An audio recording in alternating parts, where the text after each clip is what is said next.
who's keeping order and who usually does? You want? Rob You and- want? Linda's not gonna be here today, she usually does it. Yeah, that's right, that's what, couldn't remember who the other one Amy, do you want to be speaking on it? All you do is say raise your hand, you was. don't Yeah, want. just keep track of who's. You got to who's in. write down. I have a pen. Second, Come on. third. But I don't know, I'm still learning names. Oh, that's Okay. true. It's red, but I have a pen. Otherwise, I can tell you names. Huh? Yeah, we'll tell it to you. We'll say, and then you can say, who are you? No, we'll see. But we should have a little tent. Yes, that would be a good idea. These Name ways. them. Little. We can decorate them. So get to know you activity, right? That's right. Nice for them. What is that game where you say one name and then you have to repeat everybody's name to keep on going around? You add one each time. That'll be fun, Mr. Palmer. Cognitive exercise. Yeah. No, it's just me. So you can keep track of whatever you want. For now, until. How you want to, as long as you know who's next, you say you're next. Only these two can talk out of But we try to be orderly anyway. Yeah, we try our best, but that should be in everybody to sign it sheet, right? All right, so we'll go ahead and get started. We had some things on the table from last time. I'm still gathering that information, or TC, I will get that to you, Vicki, as soon as I get it. Okay. From the three branches. Did you get the job descriptions? We did, I thank you knew so there much. was a It's ton of them. a lot to look through. I know, wasn't sure if I was gonna be, I wasn't sure if I was gonna be able to send it to you in one email or not. I was, Worked out, and okay, but those are the updated ones. I'm not sure who's been this. Oh, okay. Thank Don't you. steal my pen. I'm sorry, who's speaking order? Angie. Angie, oh, Okay. We did leave off with a couple of things, items that had been, I think, discussed, probably somewhat extensively. There are some things that I think we've had a robust conversation around, and it just seemed like it would be appropriate to go ahead and move the conversation to paper. And so we mentioned the ROTC supplement, and I wanted to make sure that what we had intended is clear. So I'm gonna share with you what is our proposal, and it's Okay. essentially just in writing what's already been discussed. The only thing that I am unclear about is that I think I wrote it up as ROTC, and technically I believe it's JROTC. Yes, but So. no, I understand what you mean by that. That's not I all. just looked at that way around. And again, for clarity's sake, we were looking to have it mirror other existing supplements in the instructional master contract at $2,400.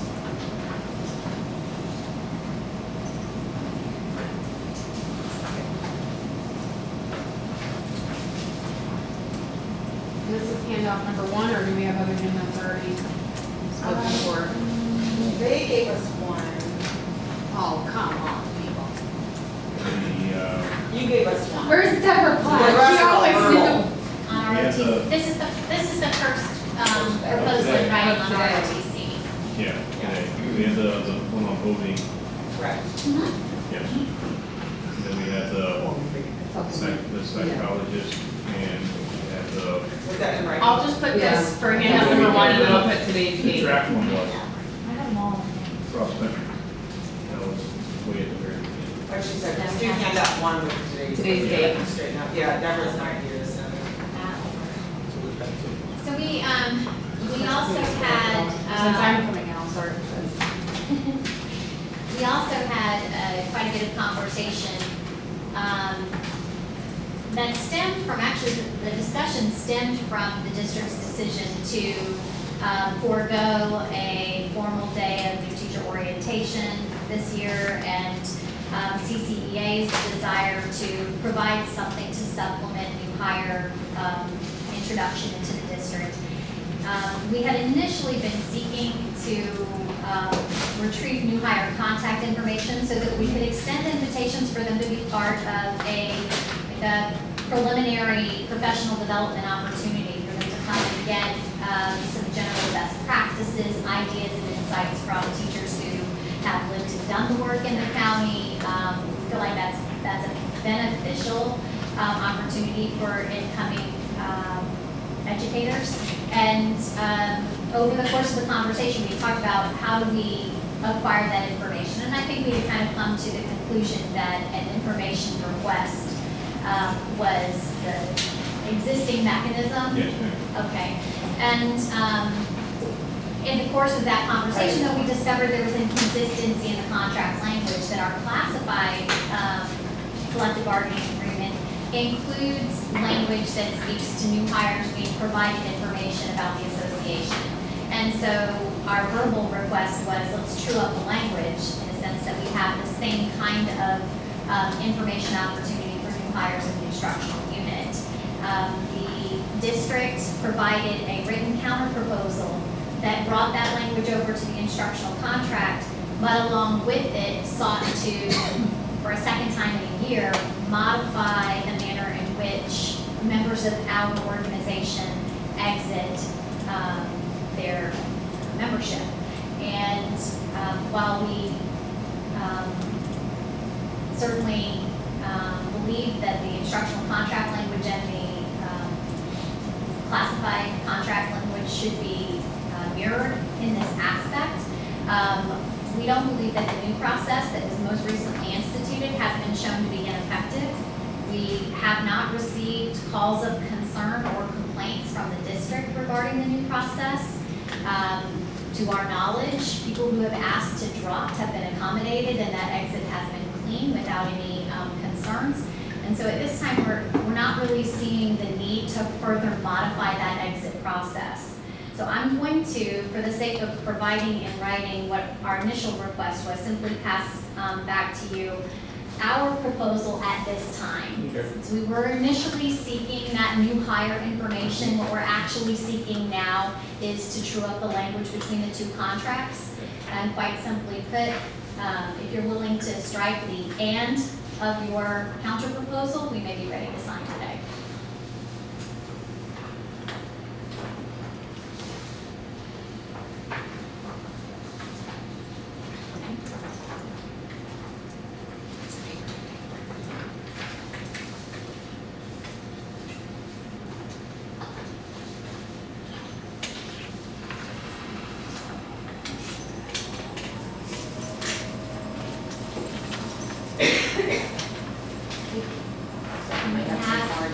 We can have conversation around, if there's a concern about the district bearing costs associated with providing information. I don't know that CCEA would be opposed to providing literature to be distributed at the time.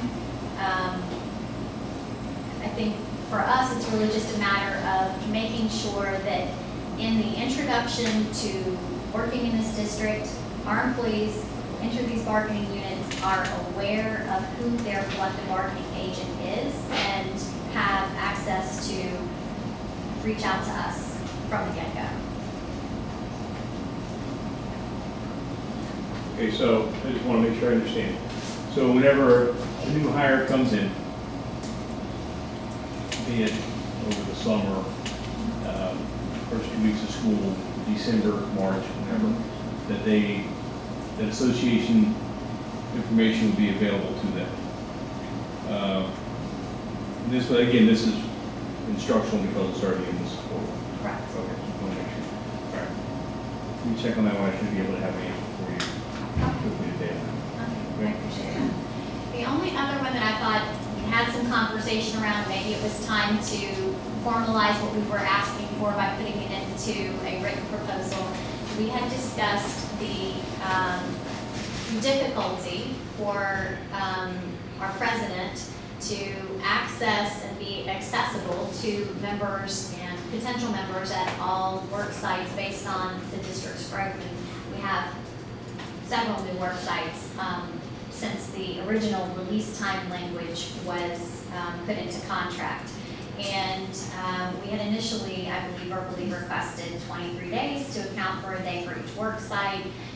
We described how those days might be split and how the designee of the president might go to help in her place, in her stead, or his in the future, in order to help offset the amount of instructional time that could be lost from any given classroom. And you did express concerns for moving to 23 days, so we verbally suggested that 18 could be workable. And so that's the proposal that I'd like to share with you now, just as a way to formalize what we left off in our discussion. Now, would these be full days? Full days. Full days?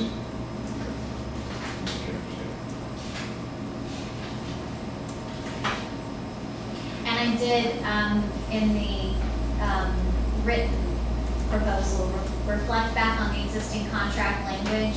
I think we all believe fully that cost of substitute, if necessary, is something that CCA has responsibility for. And the existing practice calls for a 5-day notice in advance for that time to be honored.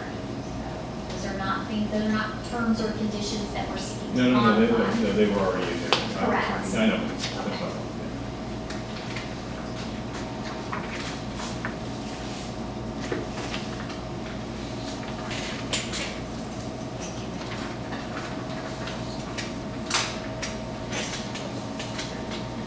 So if we're having 18 days to go to 20 sites, 23, and we're,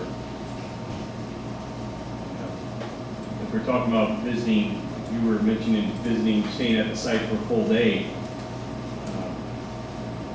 My question is, I understand you want to meet with your members, but if you were to do it on half days, I mean, you could do this in 11 days. Half days is not always conducive, though, is it? No, I mean, Sometimes if you- half days is also prepared. No, I meant half day at this site, the second half of the day at that site. We try to do that at times, but sometimes it's not feasible. Yeah. That's how we've been doing it, and it has not been working. It needs to be where you have longer time.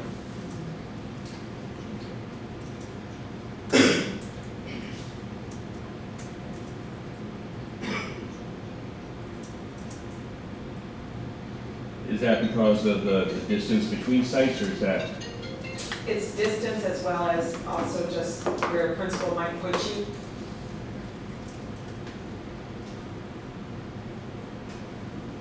Could also be, where they're not supposed to schedule meetings, but something comes up. They might have something going on. It just really depends.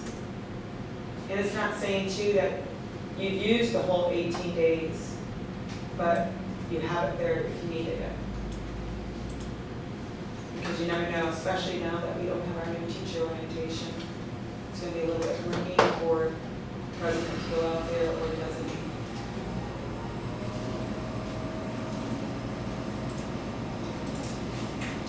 Again, I'll look at it, but I'm just, the increase of 80%, the number of days, that's a big chunk, so that is a concern. Okay. I hear where you're coming from, that's why I was asking about if it was the distance between schools that would make people visit on the morning here, afternoon there, feasible. Let me give you an example. There's been times where I try to schedule a morning and an afternoon. First of all, let me tell you, it's very effective to do that because of the lunch schedule from elementary, middle, high, middle. But also too, if you're trying to go from, let's say, one school to another school, and you try to hit, let's say, the elementary school, or sorry, secondary schools before they start, because they start, the students start at 7:50, so you try to get there at 7 o'clock. And then you try to go quickly over to a lunch area, where they're having lunch, and they're having different modes of lunch there in different school. Like Crystal River Middle School has a lunchroom over here, a lunchroom over here, a lunchroom over here. It's very difficult to try to reach out to everyone, because when you're on your lunch break and everything, you know, you maybe get maybe 2 or 3 people that want to come and talk to you if you're in one spot.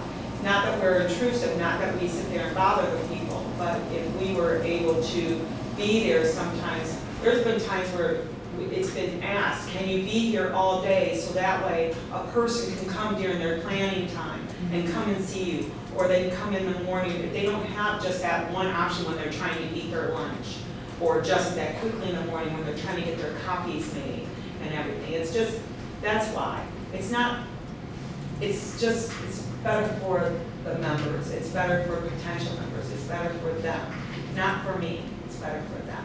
Well, I wasn't saying it was better for you, I was just asking about the logistics of it. Yeah, well, What that's was the a reason why? lot of it, that's what it is. It really, it's be much better. I mean, if you had more time, it would just be, because I don't want to be out of my classroom.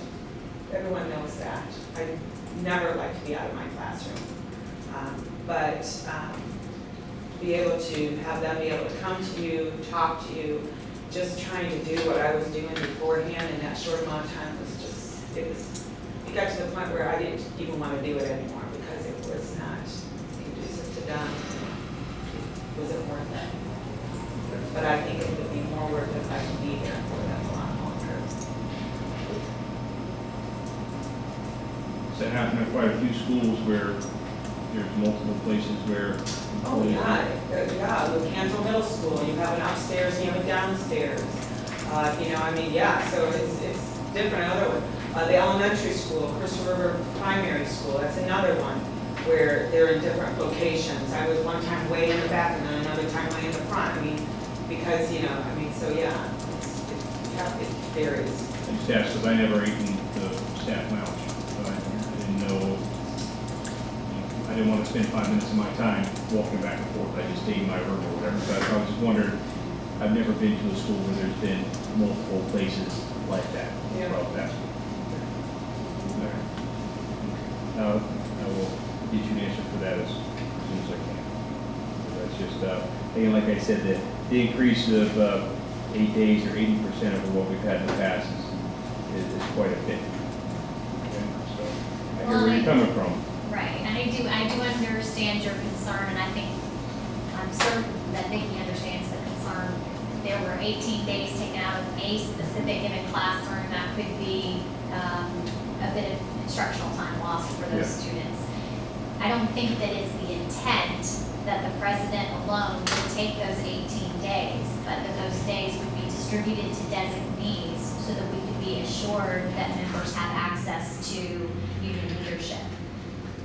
So, Well, I mean, that kind of though comes back to, I mean, even if it's other members who are out going out, we still, as everybody here knows, we still have a problem getting subs.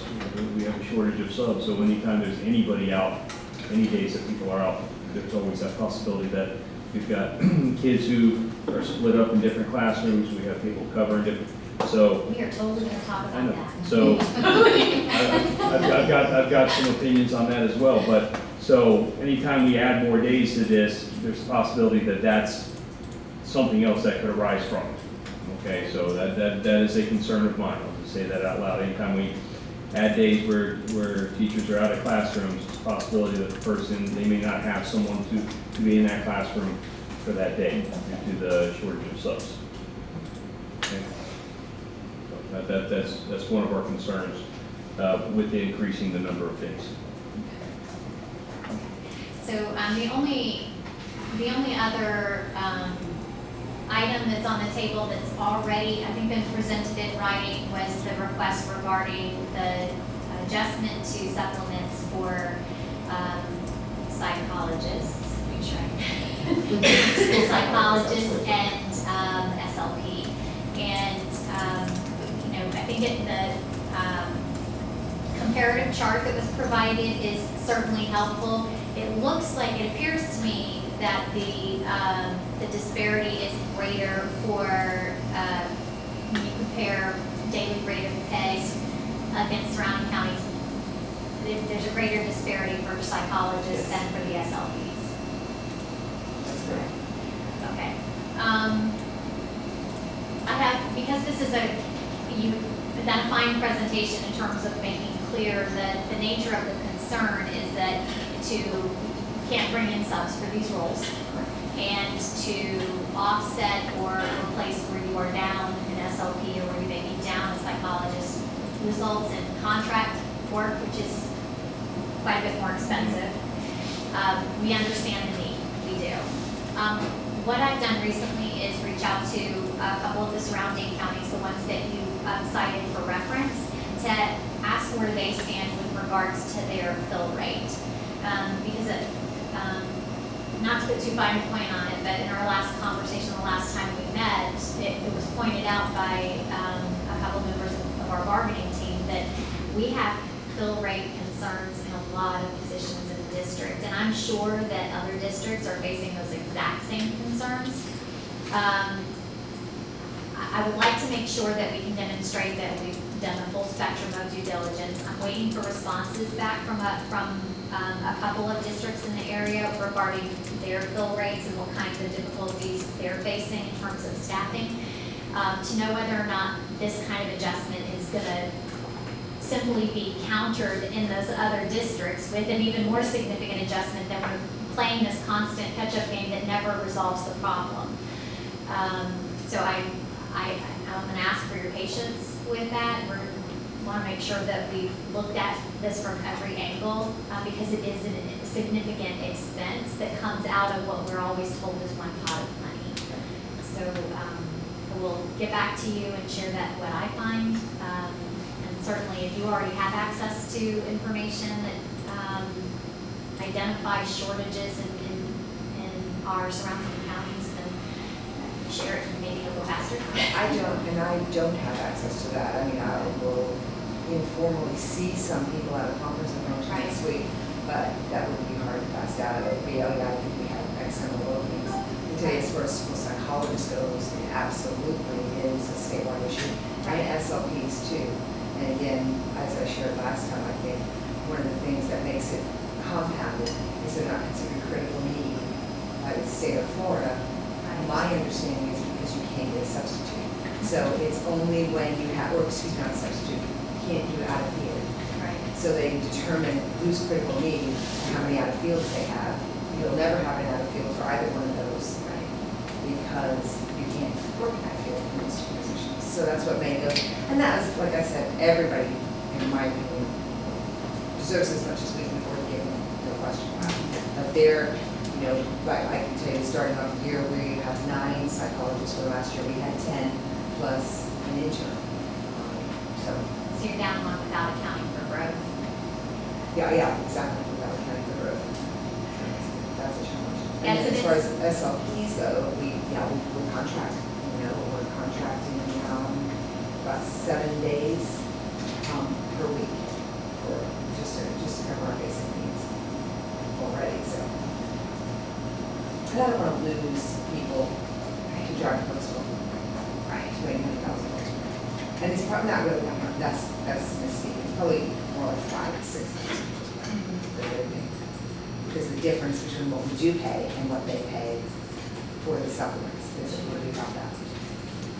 It is interesting to note the state's stance on these critical services that have to be rendered and can only be rendered by specialists, and every district is decrying how difficult it is to bring people in, and yet they just revamped the best and brightest to include work group in incentive and didn't include these people at all. Like that was not a consideration for a moment in anybody's mind. It is. Well, that's the legislators It making is. those recommendations. It is. And I think that probably part of it is what they go by is the out-of-field data Right. to make those decisions, and again, we have to fill these positions. It's a great frustration for all of us. So absolutely. But thank you. Aside from that, I wasn't sure if there were any new concerns. I know that we had talked about that you may have additional conversations with district staff. The only concern that I have at this time, one of them is actually attached to one of the things you said you wanted to speak about. So whenever you speak about that, I'll bring in the concern that we have has come from some of our administrators that brought up. Okay. So that was exactly one of the things you brought up, so I'll wait until we discuss that and bring it up then. Okay, and I think we had talked last time about the volume of concerns, and the more you go back and you look at these concerns, you see where so Okay, many yeah. of them are overlapping, and so I have a feeling we're gonna be tackling, big segments Good. all together in our conversations. So, we had, I know that initially we had, asked for conversation around health insurance costs, and when we initially brought up that topic, there was some hesitation, not being prepared to discuss it. And I'm wondering if you could clarify, is that a timeline specific thing? We need to wait till we get closer to Well, let me renewal? put it this way. I presented to the board in last month, beginning, I think it was last month, our first quarter update for our health insurance. Our 3 months of claims were about $800,000 less than they were last year this time, which is great. Then we got April's claims, which were right at $900,000. It's an ebb and flow with health insurance. We have 3 great months and we take it when we get it. Thank you, members, doing what they're supposed to be doing for the wellness center, everything they can possibly do. And then we get a month where we're right at the budget again, going into the summer. So I can say this 3 months will continue forever, but I would be lying. I really would, because last year, the last 3 months, we budgeted $900,000 in claims, and each of those 3 months were above $1 million, some of them close to 1.2. So we have to have the good months in order to balance out the end of the year months. So that's the problem we run into, is that we look at the rates throughout, but in July is whenever we make the decision, once we can get 6-7 months of rates to determine, okay, what is the cost that we look at for our members, and we take that to the board at the beginning of August. So that's the rub on that one. For us to come in after 3 months and say, here's where we are, those first 3 months are always, tell me if I'm wrong, almost identically opposite to the last 3 months. Right. They're completely flip-flop. So that was my main hesitation. And those 3 months came in great. And then April came back right at $900,000 again. So where we had a couple months, 500,000 plus, 1 month of 600, and then we have a 90. And then you'll see a spike in the summer In months. the when everybody's summer, running to the doctor. yes, we have the wellness centers open. People have more access to the wellness center at no cost, but a lot of them will be going and seeing their providers. And we try to remind them. And then in August, we'll see the claims probably dip down a little bit because people go back to work. But then October, November, December, when people have met their deductibles, we typically see the claims go back up. Again, last year we had a really bad October. We had a great September, but then we caught up in October. So that's the whole reason why there was hesitation, that because there is such variation. We've never had 3 months before in the last 6 years like we had this year, and then April went right back to where the budget was. So that's, as soon as we have the rates, we take them to the health insurance committee. CCEA has a member on there. We take it to the committee. After we take it to the committee, we take it to the school board, and we get the input from the health insurance committee. So, timeframe wise, you're looking at, August for conversations regarding possible plan changes or additional programs? As of right now, I'm not suspecting we're having any plan changes unless something drastic happens in the next few months. I'm not seeing. A few years ago, we had big plan changes. We had to kind of right the ship on that. We had to have a 22% increase across the board for our members, and we had to make drastic plan changes in order to keep it at 22%. We're not looking at seeing that right now. If something drastic changes, perhaps, but it's in a 2 months time period. I think educating our members and making sure that everyone understands that, whenever it says that, your plan paid this amount, that's a claim that we get, and we have to pay it.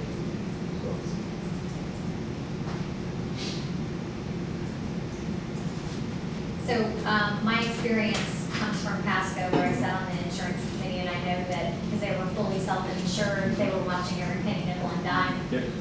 come and go, mostly go.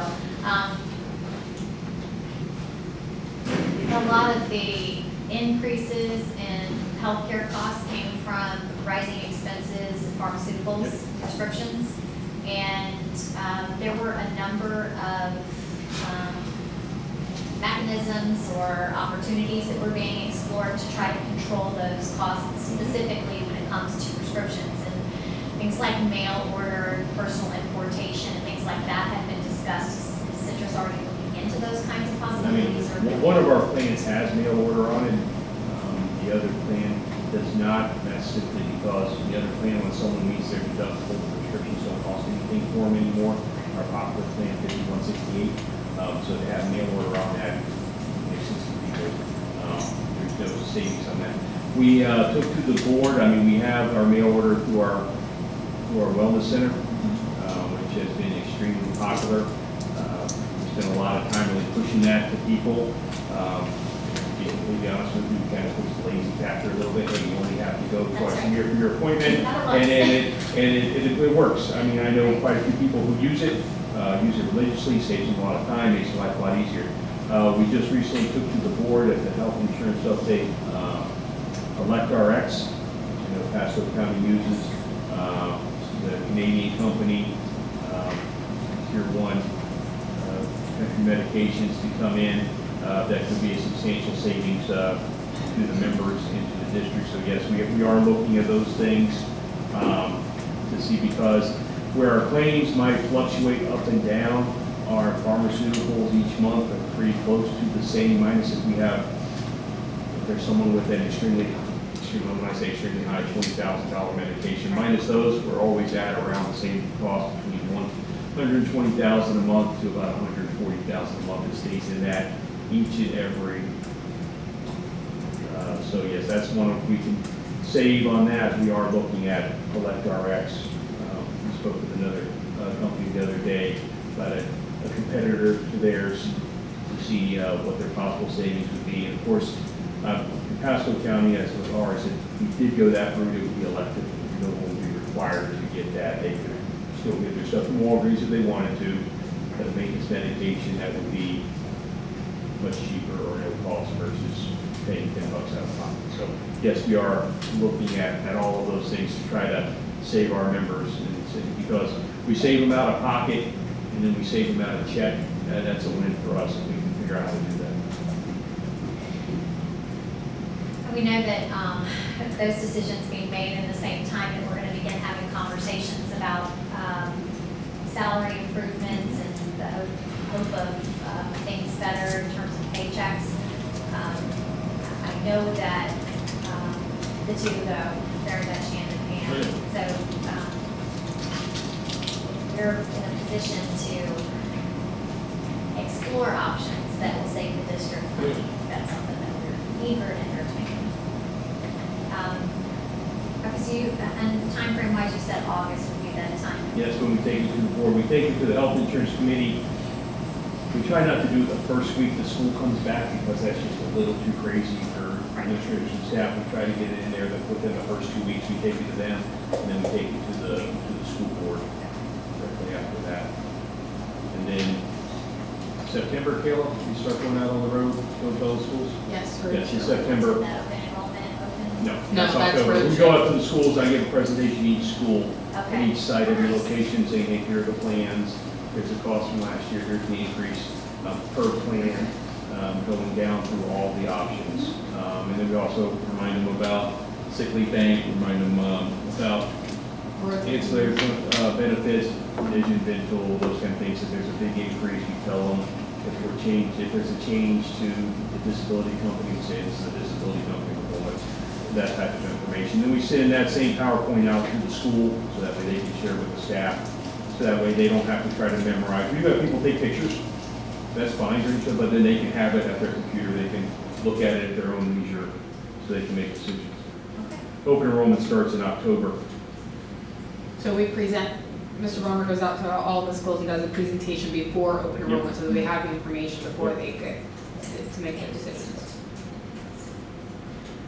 And I will just say not all districts quite that way, We've done that for quite a number of years. I can't remember how long, but it's been quite a number of years we've been doing that. Let's say maybe 4 or 5. No, it's been longer than that. I've been doing it for three of the last 4 years, but it was long before that, whenever I was a teacher, we were still doing it. So it's been each year we go out and talk about it, make sure everybody understands and try to answer questions there, but then usually after they get the PowerPoint, then they can call or email and ask more questions about it when they have time. That's why we make sure we send it to the schools. And they should be sending it out to all the employees. I send it out to the admins And the and the secretaries. principal's secretaries, and then they're responsible for forwarding it out to the rest of the staff. And like other things, if there's ever a time that you ballot, there's something's not being sent out like that, they'll just let me know. I don't have a problem. I mean, just send it to the principal themselves and say, hey, forward this to your staff today. That's very easy for us to do. I appreciate that, I appreciate that. Mm-hmm. So we had also mentioned in a prior conversation that we had some concern regarding how do we protect and take care of employees who have had unfounded accusations made against them. And I think that some of the concern for our bargaining team is that oftentimes once an investigation has been conducted or an allegation has been made, there's not specifically a protocol spelled out that says if you've been subjected to something that is unfounded, if it turns out that there was a false accusation of some kind, what if any protection or recourse do you have as an employee? And if it comes from a student, is there an expectation that you're not going to find yourself subjected to the possibility of a repeat accusation as a student removed? If it's a parent, are you protected from having to sit in a meeting face to face with that parent who's been previously either abusive or made a false accusation against you? And I bring it up primarily because there are people who feel like there have been instances where they were subject to a false accusation and then they're basically just told, oh, no problem, it was, determined, no findings, don't worry about it. But it didn't help ease the comfort level for that employee that they have support and that there's a mechanism by which they can be supported. So we do have examples of contract language from other districts that I'd like to forward to you separately to look at between now and then, because I kind of feel like giving it to you right now would just be asking to put you on the spot. But I think there are examples of language that can provide some sort of starting point for us to have that conversation, that the contract providing a mechanism by which employees can feel better supported and where there is, recourse and rights embedded. So, to make sure I like with the student, the concern is that the student would still be in the class At times, at times? yes. I just want to make sure I understand, because I know the code of conduct, for the years that I dealt with this one, had something in there about providing false information, which if they provide false information as a teacher against another kid, I mean, that's something that's listed in there. I just didn't understand. So would this also be the same though if we had a staff member providing false information? I mean, because that's, in my world, whenever I was in HR, that's what I dealt with. We dealt with that quite a bit, where that's where people, well, not even employee complaints sometimes, but they were complaints by teachers, against teachers, I should say, by parents, but then we did have some employees file complaints against other employees. And, there were times where some of those complaints were founded. There was something that somebody did wrong. But if someone files a complaint against someone, and not just that there were just no findings, but we found out that it was malicious intent, so to speak, that there was no basis for any of it, there would have to be, I would think in contract then stating that there would be discipline for that as well. Consequences. Yeah, and I'm not sure, because that violates, it violates the contract, then it would violate the principles of professional conduct. Right. If it's a malicious accusation, again, like we brought up the first time, if someone little Jimmy comes up and says, oh, Mr. Bill punched me in the face, we gotta call that in. You don't have an option, it's been reported to you, you're a mandatory reporter. And, you know, then they say, this is what the kid told me, and Mr. Bill punched him in the face. Oh, I did not see Mr. Bill punch him in the face, blah, blah, blah. All that stuff, that'd be different, you're a mandatory reporter. But if someone decides that they're gonna go to the principal and say, hey, I saw Mr. Bill punching little Jimmy in the face, and Mr. Bill wasn't even in school that day, but because he's mad at him for something else. That's the kind of thing I think we gotta kind of look at as well. Not that it happens very often, but it can happen, and people need to understand as educators that if we do that, that there's gonna be a consequence for it. Because I know people get upset with other people, they get frustrated, they get, this person did this, and I should have gotten that, or I just wanna make sure that if we're talking about putting something in contract language involving protection against students and teachers, against students and parents, we need to also have something in there about if a teacher or any employee, support employee as well, or do that there would be discipline for that up to termination. So the code of ethics, that doesn't automatically fall under the purview of just cause, a breach of the code of ethics and a creating false. You have to be truthful in any investigation or any questioning or things like that. So that's why I'm asking if, you know, if we're talking about putting it in contract for protection against parents or students or any further ones, would we be looking at if another staff member were to level an accusation, formal one, that was malicious and blatantly false? Would we be putting anything in contract about that as well? I mean, we have things in place in the code of conduct with student discipline. If a student makes a false accusation, there's something in there. We're asking to add something in there about protection with teachers. I can't imagine too many situations where there's a teacher that a parent would come in and made a false accusation, sit down across from the teacher, where the principal or the assistant principal, when told, wouldn't say, I'll be in there with you, make sure that this happens accordingly. Now, if they aren't speaking to the administration about that and letting them know, hey, can you be in this meeting, can someone be in this meeting, they need to be able to have that conversation with their administration. I have some concerns about that. I think we have some issues, some of the concerns you brought up in that list that I do believe fall under building level administrator. They need to be able to go to them and say, I have a concern about this. I understand if they come to take you about, they go to you, if they go to a site leader, but they need to go to their building level administrator and say, I have a concern about this thing, because a lot of those can be handled at that level. And Vicki, when you've called me in the past about some things that have happened, you know, I do my best to call and say, why do you talk to this person? Go talk to them, take care of this. This is your job. So I just have some concerns when we're talking about putting things into contract about, you know, protecting the teacher's rights against students and against parents. But we also, I believe, we need to make sure that our staff is protected against other staff members. I've been in discipline and administration long enough to know that we're all human beings. We all get on each other's nerves sometimes. And sometimes those things can boil up and things are said that are very unprofessional. Sometimes things are said that are very untrue.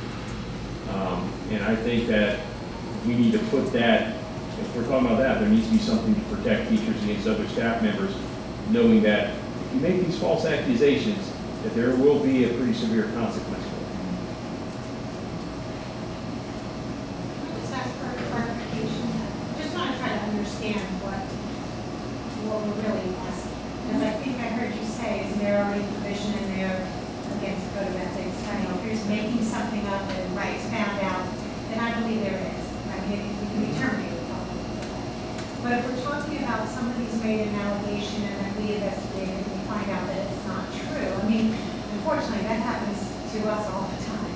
People complain about something, we have to go through an investigation and so are we saying that now we find it's not true and we want something to be done to that person? Because So I don't know how we.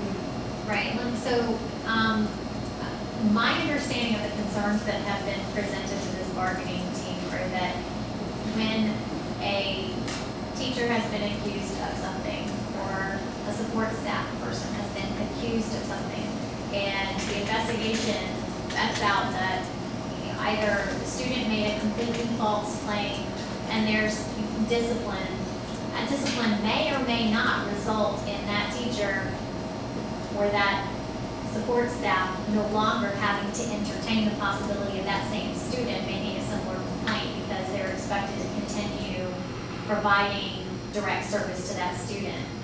And I do realize that when we talk about students and student behavior, that we always have to take into consideration the students with special needs, and when there's a manifestation of a disability involved, that removing a student from an environment in which it's the best fit for that student is a difficult situation to address. But generally speaking, if a student has made an accusation against me, and then I'm cleared, and the student is returned to my classroom, I no longer feel safe. I no longer feel supported and protected. And by the same token, you mentioned addressing to admin if the parent has been verbally abusive, or if they've made accusations and it's been found that that's really not the case and this parent is trying to inflame the situation. Do I have to, as an employee, continue to subject myself to that kind of tension and hostility by attending meetings with that parent, or by providing services to the parent, to the student who's involved? There's a sticky area, I know. We're talking, when we talk about that ESC piece, I know we're talking about a sticky area. But generally speaking, I don't believe that our contract currently provides for a specific mechanism when there has been a scenario created by either parent or student complaint that was unfounded. And I do know that there's a disciplinary mechanism for the students in the student code of conduct, but it doesn't always equate to alleviating the problem I have. Right, well, I don't want this to sound disrespectful, because I've been in this situation myself, and we're professionals, and we need to, like, sometimes it's that person's perception that this is how they're being treated, or this is what's happened, but as a professional, okay, I think it's unfounded, or that's not exactly the way it is, and you just kind of have to deal with that. But I think there is a mechanism for teachers to, I can't remember it off the top of my head, but a process, like, I would like this student removed from my class, here's the reasons, you have to have the committee set up, like, it's so rare that I don't remember the process. It's a PRC. Right, Yeah. so I think all of that exists.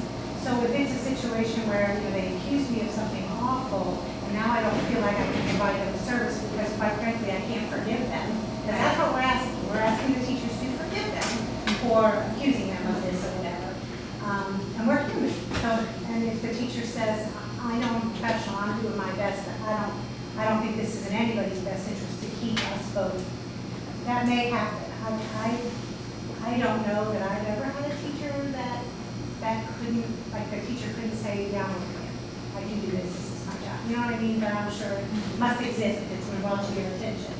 But I do think there is a mechanism already there.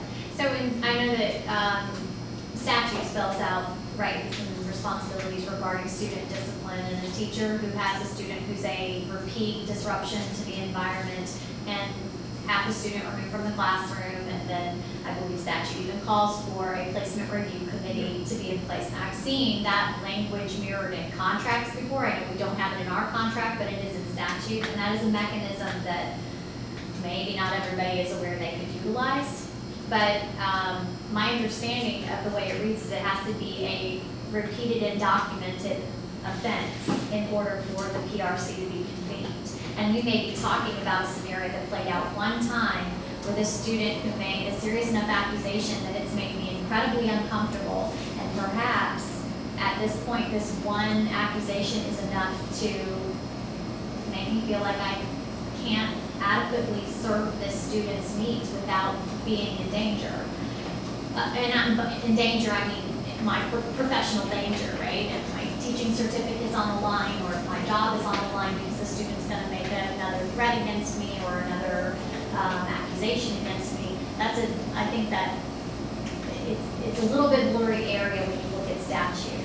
And so, Have we had specific incidents where this has occurred recently? I, I believe I made 2 of them for sure. Okay. Did they speak with their administration before they went back or before the student was brought back into their room? I say it because if it's a pretty severe allegation, it's possible they might have been administratively reassigned. But before they had contact with the student again, did they speak with their administration about, you know, the child's still in my room, I'm not comfortable with this? I'm just wondering if that occurred. I don't know, in the 2 incidents, that they talked to the principal themselves, I will tell you that. I just know that they were brought back in there again, and I know they were said, please don't discuss it with the student, don't discuss it with any other students, just go on as if. I've been in the room with them when they said it to the person. Just go on with that, just teach normal, act like nothing happened. And it's an uncomfortable situation. But they didn't, as far as you know, they didn't tell the. I don't know, all I know is that I reiterated for basically the same thing, just to see if he did. No, I get where you're coming from, but this comes back to the question I was having before about if they aren't communicating with their administration any concerns that they have, it kind of cuts the legs off of any process that we have in place. If that's going to be their first level, the first person they go to, if they don't go to that person and they don't make them aware of it, that's what I'm asking. All right, but my thinking on that too, and I get that, but my thinking is, all right, I'm cleared. Thank gosh, you know, I'm cleared, now I'm gonna go back in the classroom. The last thing I would be thinking about is going to my administrator at that point and saying, can I please have this child removed? I'm a little worried. I mean, because they just got finished over not being in trouble anymore. And let's face it, when you're in that hot seat, you're thinking you're in a hot seat, and an administrator is not your friend at that point. It's nothing bad against the administrator, it's just that's the feeling that you have. So why not then instead have something in writing, or why isn't then the administrator saying something? If you're saying the teacher, why isn't the administrator then going, you know, I understand that this is going to be very difficult for you. I understand that. What do you think it would be better in your interest that we leave you in the classroom with this student, or the student get removed? Why can't it be the same way that you're asking for the person that just got cleared of that? Just, whew, thank goodness it's over with, to having them talk to their administrator about having the child removed. Why not be it the other way around? You understand what I'm saying? Because the administrator can't tell, from my experience, they can't tell how this person feels about it. As they said during the meeting where they said, just act as if that the teacher, staff member had said, I will try, but I'm really not comfortable, you know, this kid may, I don't know what the allegation is, this serious allegation against me, or the parent or whatever else. But now I'm gonna be in the room with this child, and I have to go help them with their math work. You know, I may have to point out, I may have to put my finger on their desk. I don't want that. That's an honest conversation to have, especially as you said, since they were just over there being investigated. I mean, I know they may feel they're in trouble.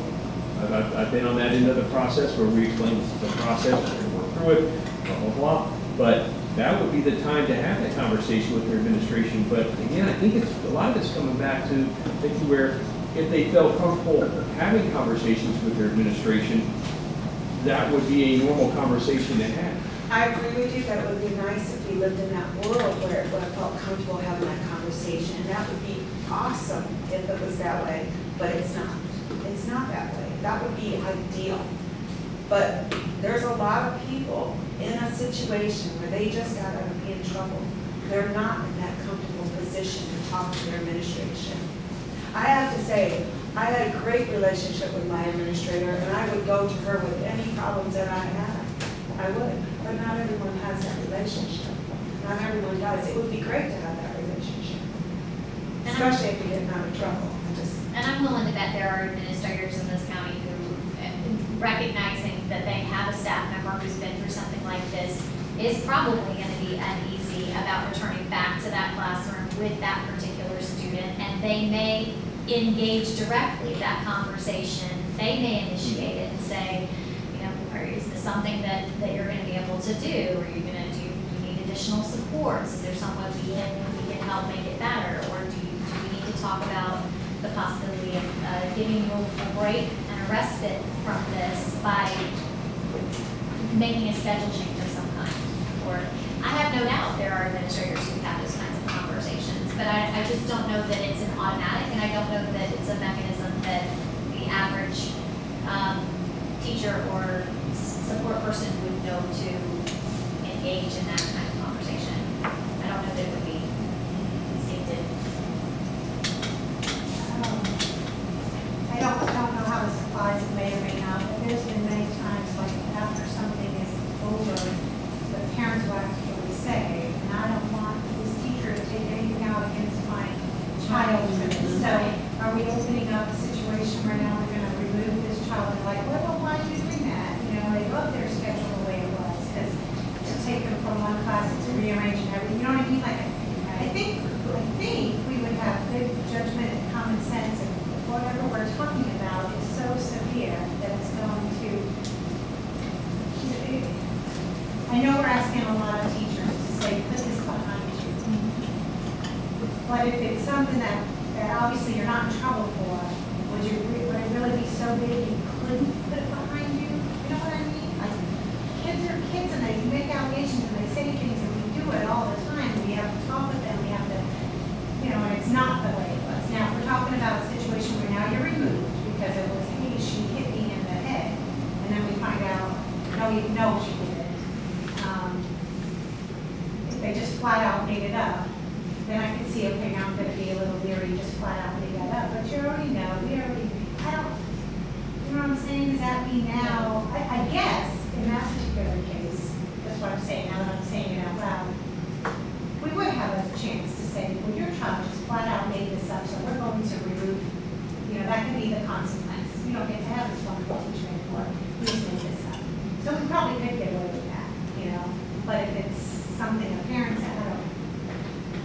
Because if a parent makes an accusation, and then we're gonna take that out on the kid, and again, I'm not from the elementary world, I'm from the secondary world, where if it happens in, I'm gonna use my class, if it happens in American history class or in fourth period, there might not be another American history class to move that kid to. So now the kid's gotta go to Mr. Herman's third period American history class. Well, now his science has to be moved, but science teacher, so now he's got a different science teacher. And I hate to say, this could be a domino effect. I know we had that at the high school, so whenever I was there, if a kid got moved, it was a nightmare. You're talking about high school credit.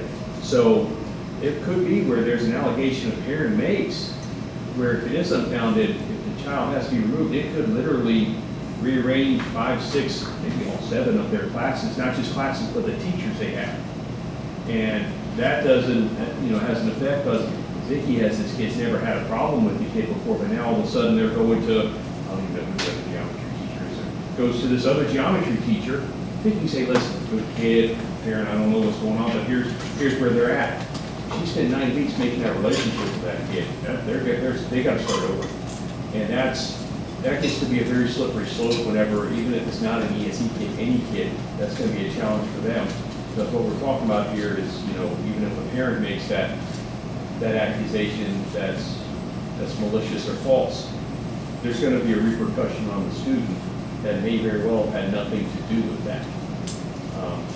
And as Linda said, we've had parents before that said, I don't want them taking it out on my kid.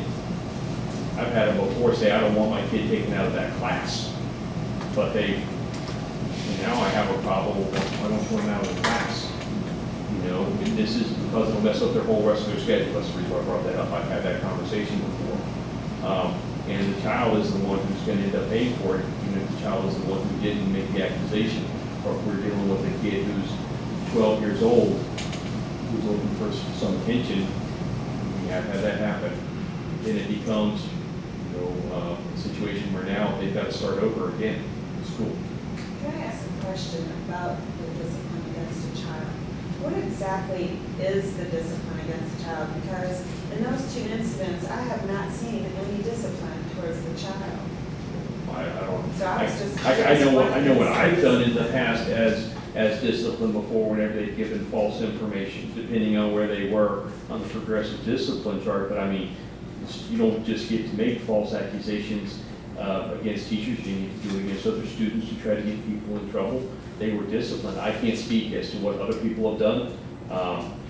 So there's not a set thing like in Skyward, when you do disciplines, there's supposed to be a process of how many times they do something. I was just wondering, what's the code for it? And is there like a set thing where they get so many days of OSS or so many days of ISS? Because I know I've read it in the student code of conduct several times, not only because we have to read it to the students, but also too because of these incidents, and I've never seen any discipline actions taken. So I was just curious if there was a certain. No, there's the only thing that I know of, and Rob, you guys tell me if I'm wrong, you've been at the schools more than I have. I know we have the zero tolerance as a gift, but I don't recall that those have specific dates and days, they OSS, any expulsion, this and that, mandatory things, a lot of times by statute, weapons on campus, those types of things. But that's not everything. It has a direct correlation of if you skip class, this is what you get in the code of conduct. A lot of times that's by school, so I can't speak, I can only speak to two schools. So because that's what I'm seeing happen for these two incidents where the teacher had to go back into the classroom with the child, put it behind you, and yes, you're right, we are professionals, we have to put it behind us, but the child had nothing done to them, so they could do it again, and that's the fear where the person comes in, okay, if they make another one, and then I get pulled again, or my certificate is on the line, because everything goes directly, right away, to, for investigation on their part. I mean, It doesn't always go to PPS if there's an investigation. okay, but if it goes to PPS. If there's cause found. But anyway, that's the fear, that this child can go again, especially too when there's recordings, when there's other friends, and then when you're doing an investigation and you're investigating the students, it could be the students, it's just, let's face it, we're targets now, we are. Teachers are targets, and the discipline is with children are getting worse and worse and worse. Elementary, now discipline is horrible, and it's just getting worse. Say discipline, you mean behavior? Behavior, Okay. I'm sorry. I thought that's what you're talking about. I meant behavior. Behaviors are getting worse, and the whole mentality is we can get teachers in trouble if we do this, and there has not been, I have not seen anything against any child, that they make false accusations, nothing have I seen. So that's fine, I just want to know what the discipline is for that child then, because I haven't seen it. I can't speak for other schools, but I will either in school or out of school suspend a child after I've spent X amount of time investigating something that wasn't false. At the elementary level, of course, differently than the secondary, you have a child's perception sometimes. Yeah. The teacher was mad at me and I got shoved to my seat, which is very different than guiding to your seat because you weren't going there.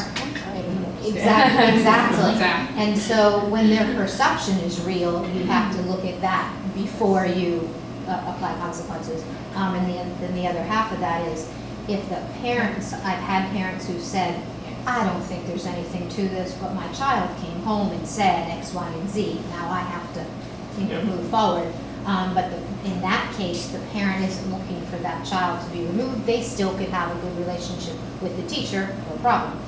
Other situations where the parent has gone straight to the believing of it happening, I move the child because that teacher is not going to get a break no matter what. But to be able to blanketly make a statement in that regard is kind of hard to do because so many situations are different at the different levels. It really needs to be a case-by-case basis. I want the best relationship in that classroom with the teacher, the parent, and the child. If that's not going to happen, then move them and change it. Secondary level, I don't know what that even looks like when changing schedules, et cetera, et cetera. So it's like a case-by-case basis. Can I give a specific example? No, I was just thinking, Shira. It's a specific example of some of what you're talking about. Can we do that or no? You're on live, so please understand. Yeah. In our particular school, there was a substitute working, and one of the students made an accusation. Now, I don't know the details of the accusation, but I do know that as the result, the substitute was no longer allowed to sub in our school. Several months later, I had an incident with this young lady, and I didn't know who she was at the time. I found out afterwards on the bus line where she was causing disruptance, and I had to confront her, and her consequence was going to be a week of lunch detention. And she specifically, word for word, told the discipline person, if I get lunch detention, I'm gonna go home and tell my mom that that lady put her hands on me and I'm gonna get her fired. Now, and come to find out, this is the same young lady who made the accusation against the substitute earlier in the year. So what she learned was, I can make these accusations and I can get people in trouble. Now, her consequence for making the false accusations, instead of 5 days of lunch detention, she got 2 days of OSS. I didn't push it any further because I checked the referral and my name was not mentioned in the referral at all. Had my name been mentioned, I would have had a big problem because I'm being specifically accused of something that I didn't do. And thank goodness there were 2 administrators on the bus line when this whole incident happened, and they were able to verify the fact that I never even come close to touching this girl. So it's a very specific situation and a very, and there have been other substitutes who would have had accusations made, who, whether true or not, we don't know, but they've been pulled from our school because students have, they feel like they have this power. And again, that situation you bring up, when working in HR, we've had situations come in similar to that. We've had where students have made statements to that effect, where the administrators have called home and said, listen, I have your child in here. This is what occurred. I talked to 6 other kids. They all saw it happen. We saw it on the video. When I told them this was going to be their consequence, they informed me that they were going to say this occurred. And again, at that point, their suspension may have gone from 4 days of OSS to 10 days of OSS. In that situation, I know it did. Okay? Because they just called and said, listen, this is what happened. I told your child what happened. You're going to be punished. They then tried to do this. Those things happen, as Vicki said, it's case by case. I mean, if we were to say there's a blanket that will cover everything that a kid says or does, because I've heard of situations where parents called in and said, listen, I don't really know what happened, but my kindergartner came home and said this. And the parents realized, I've got a 4 or 5-year-old here who's had a little trouble figuring out truth versus what's on TV. So it does become a lot different than an 11th grader who's been in the system for a while and realizes, something, if I say something, maybe I get out of this class, maybe I go to an easier class, or maybe I don't have this teacher for a while. So that's the problem, though, with putting something like that in the contract, where it's that blanket statement that covers pre-K to 12th grade. And as Vicki said, you've got some kids that really do have a difficult time figuring out what's true and what's not true. Your situation, kids seem to know exactly what they were talking about, and it had a plan going on there. So that's very different than the kid who says, hey, listen, I'm not sure, but I think that this person did this, and we start getting into some very sticky situations there. I think that it could benefit us to look at the language that they have in others, like she suggested, because we're not the only district that has this problem. So obviously, they're able to deal with it in other ways, but also, have something in language that it's going to do a cover-all of everyone, because they have the same situations. They have elementary, they have the middle, they have the high. So maybe if we just look at the language first and see if it's something that we can use. I'm happy if you don't mind. And then if not, then we move on. The other thing I would just say is that you did make mention of the existing mechanism, which is the placement review committee, and perhaps we should evaluate whether we can interpret a scenario such as a blatantly false accusation as a disruption to the learning environment, the way it's described in statute, to trigger a PRC, because the only thing that's absolutely guaranteed through a placement review committee is that they're going to assess to determine whether reassignment is appropriate and possible. And so that may be the area where you could address, it's not appropriate in this elementary situation where it was a misinterpretation or misunderstanding of what had actually occurred. And it may be appropriate at the high school level where the accusation is such that you're talking about jeopardizing a teacher's career if it were to come back up again. So maybe maybe that's something we can look at, is the way that statute spells out triggers for that particular mechanism, and see if something like this falls under those descriptors.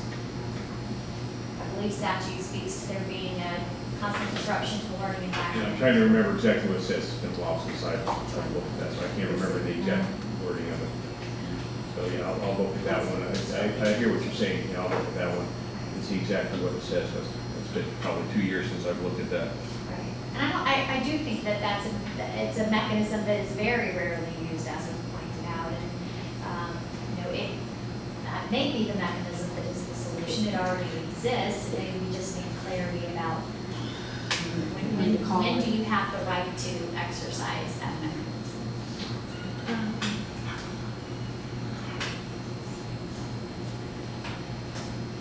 That was a very beefy conversation. Yeah. And we appreciate the dialogue. I know that district staff who've been in the classroom and know what teachers and our support staff deal with, understand that it's a sensitive matter. And we all recognize behavior is a whole new kind of thing these days, and it wasn't. Yeah. Pull it up. Yeah. Can we just share the language that triggers PRC? Yeah. Yeah, so just the teacher's right to remove. Okay. A teacher may remove from class a student whose behavior the teacher determines interferes with teacher's ability to communicate effectively with students in the class or with the ability of the student's classmates to learn. Each district school board, each district school superintendent, and each school principal shall support the authority of teachers to remove disobedient, violent, abusive, uncontrollable, or disruptive students from the classroom. That, and then it goes into the whole thing with the committee.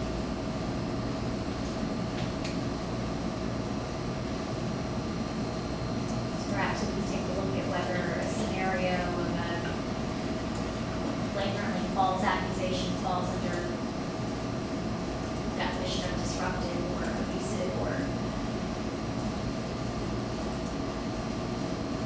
Again, I'm just trying to think of, now we're talking about the classroom situation that occurred here, happened on the bus ramp, and it wasn't even someone who had the student at the time, because we do have some people who have duties in other places, and we have people who are media specialists, and they see kids on at least elementary school, like a wheel, whatever it is, specialists or whatever they're called.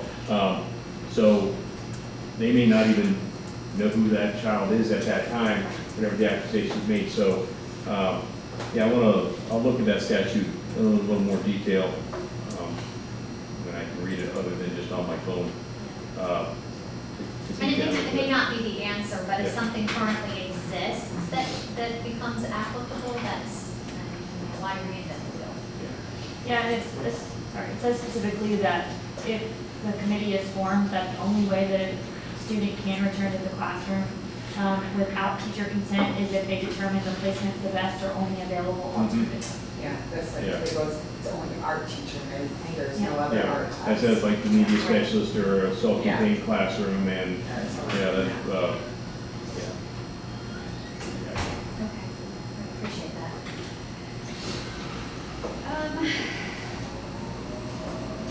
So the other topics that I think we mentioned we might want to visit, it ties back to our request for you to provide updated job descriptions. There are a number of our concerns that we originally stated that I think all kind of fall along the same line. So again, you can expect this to be a relatively robust discussion.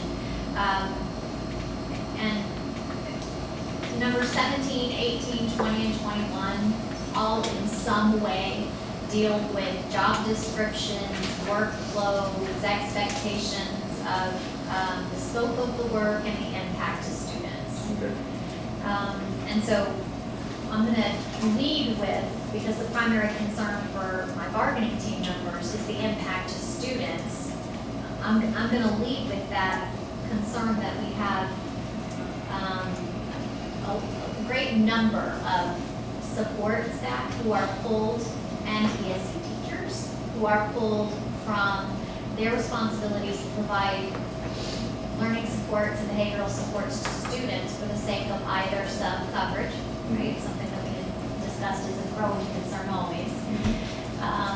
And unfortunately, it's students who suffer because they're not receiving what's truly best practice in terms of the supports spelled out in their IEP and such. We know that there are some districts that have designated those ESE support staff and ESE teachers as sort of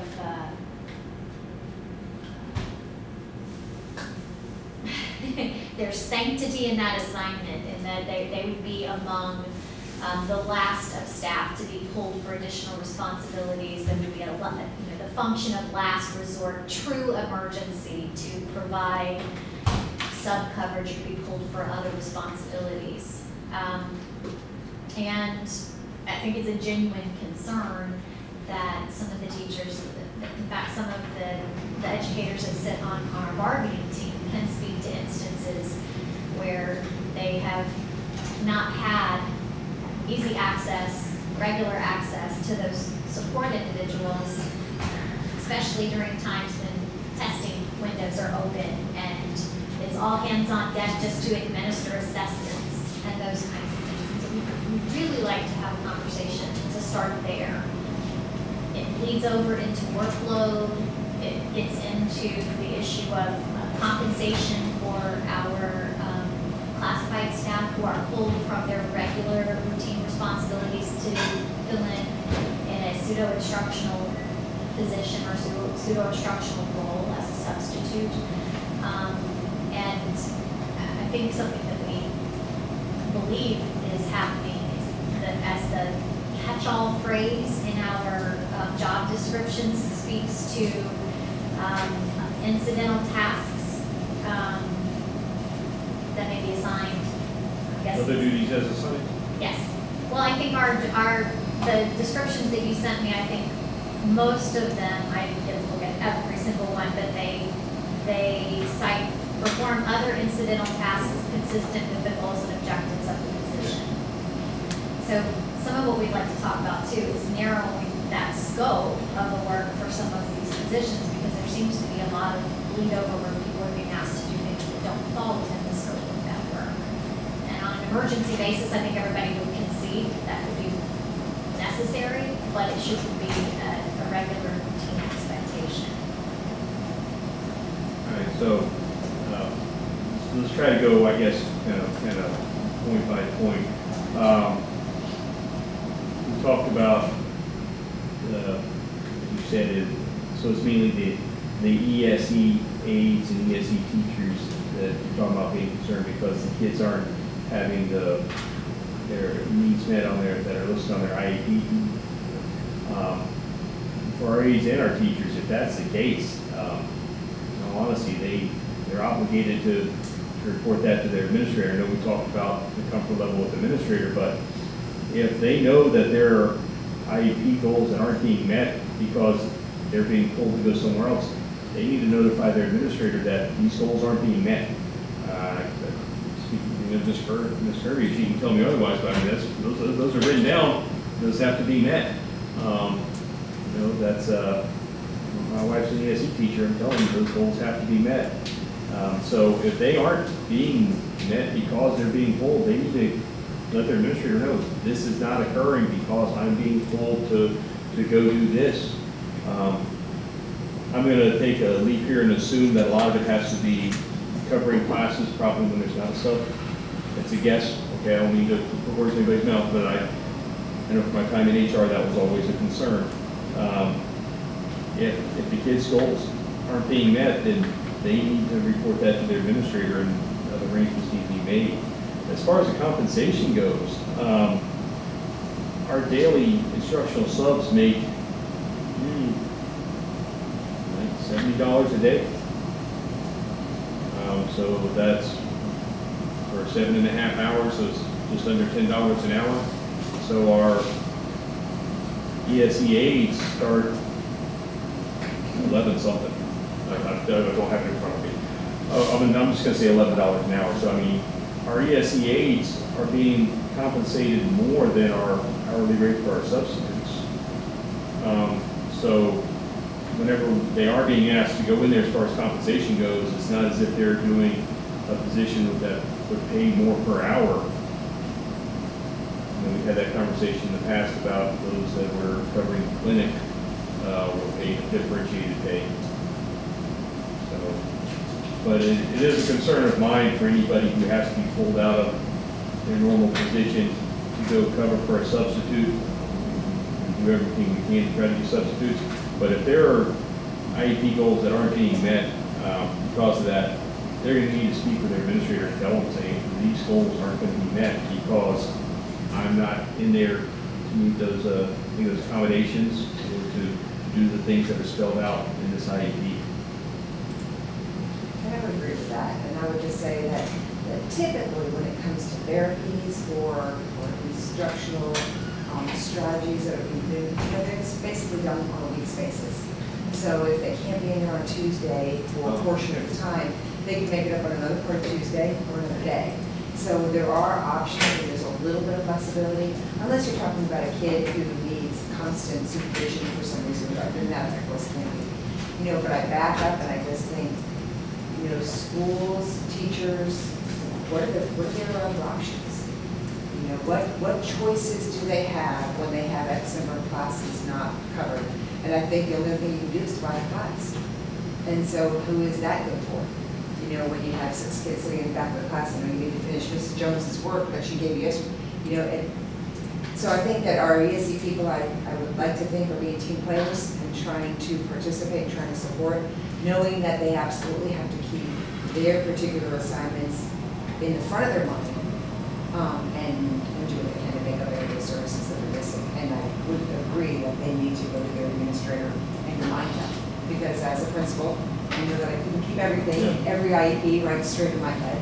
So go to them, go to their specialist, just make sure somebody knows that there's an issue going on, and maybe there's another way that student can be covered, or, like I said, we're just in such a hard place in every position. And it's just not. That's right. Our teachers and our ESEAs would know that maybe little Richie every Wednesday gets pulled for therapy, so I don't see him on Wednesday. On Tuesday, he has this going on. So if you pull me on Monday, Thursday, or Friday, it's going to be difficult for me to make those accommodations. You know what I mean? Because the principal cannot remember every kid's schedule that they have, but those teachers, those aides probably do. So they need to have that conversation. I forgot about the specialist. To the specialist and say, listen, on these days, that's not going to, it's going to be very difficult because, to be honest here, he misses a lot of Mondays.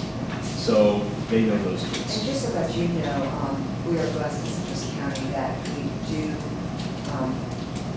we value the supports that we give to our ESE students. And we have a dedicated ESE staff in every one of our schools. And that's different than other counties. Often other counties have this spread between schools. And so they kind of want to becoming, a support to administration, a support to the teachers, a support, and so, you'll see those specialists when they have a few minutes going in and helping to support a kid, or helping to support a teacher. So they are the go-to person at that school for the kids. But of course, an administrator. So if you have specific things, of course, you're always welcome to come to me, but I'm gonna go right back to them and say, okay, what are you doing about this? But just know that, that most of the time there is some flexibility. And I think that the people need to remember that we need to look at each case. That's my thing with kind of all our conversations. Each situation is so different. And we want it to be the right situation for that kid, but for that class, and for that adult, certainly, that's doing their very best to provide supports for those kids. I guess some of what was expressed as a concern is that there is a perception that the ESE support are frontline substitute teachers. And there may be that Like- perception out there, but. Right, that they're among the first to be pulled because they take it somebody from a support role, you're not removing the only educator assigned in that classroom. And so there is some, I'll call it perception, because there's no other way to put it. There is some perception that that's kind of the go-to when you're in a crux, pull your ESC supports. And I said that may be very fair. It hasn't come to my attention, but I have no problem with reiterating that to our principals and to certainly to our specialists that, you know, it really doesn't need to last long resort. And then maybe just for instrument, what else can we do? You know, more kids out of PE, you know, is there something else that can be done? But it's a constant crossword puzzle that you guys are constantly trying to put together, and many of the other administrators want to chime in. I was just really on the ESE end, but as a former principal, it was a day-by-day crisis in trying to figure out how to best handle, you know, Ms. Jones's class. And We divide classes as our first go-to. Divide the class up, the teachers already have lists at the front desk that tells these 5 will go to this teacher, these 5 will go to these teachers. Every once in a while though, we have, well, there's more out than we can farm kids out to. Now they're going to end up with 15 extra kids. That's not doable. We got to pull somebody else. And so we do get desperate. We do. So I was wondering if this is, you know, something that happens every once in a while and people are frustrated, don't get me wrong. Nobody wants to be removed from their position and have to cover.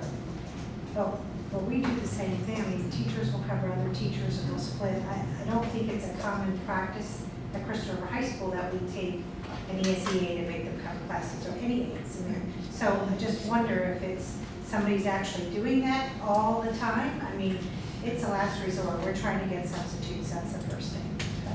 And is it also a May issue because of May with all the testing and all the accommodations that have to be provided and the proctors? That's another thing that we do in our district. For every testing situation to help support our teachers, we have a proctor in there.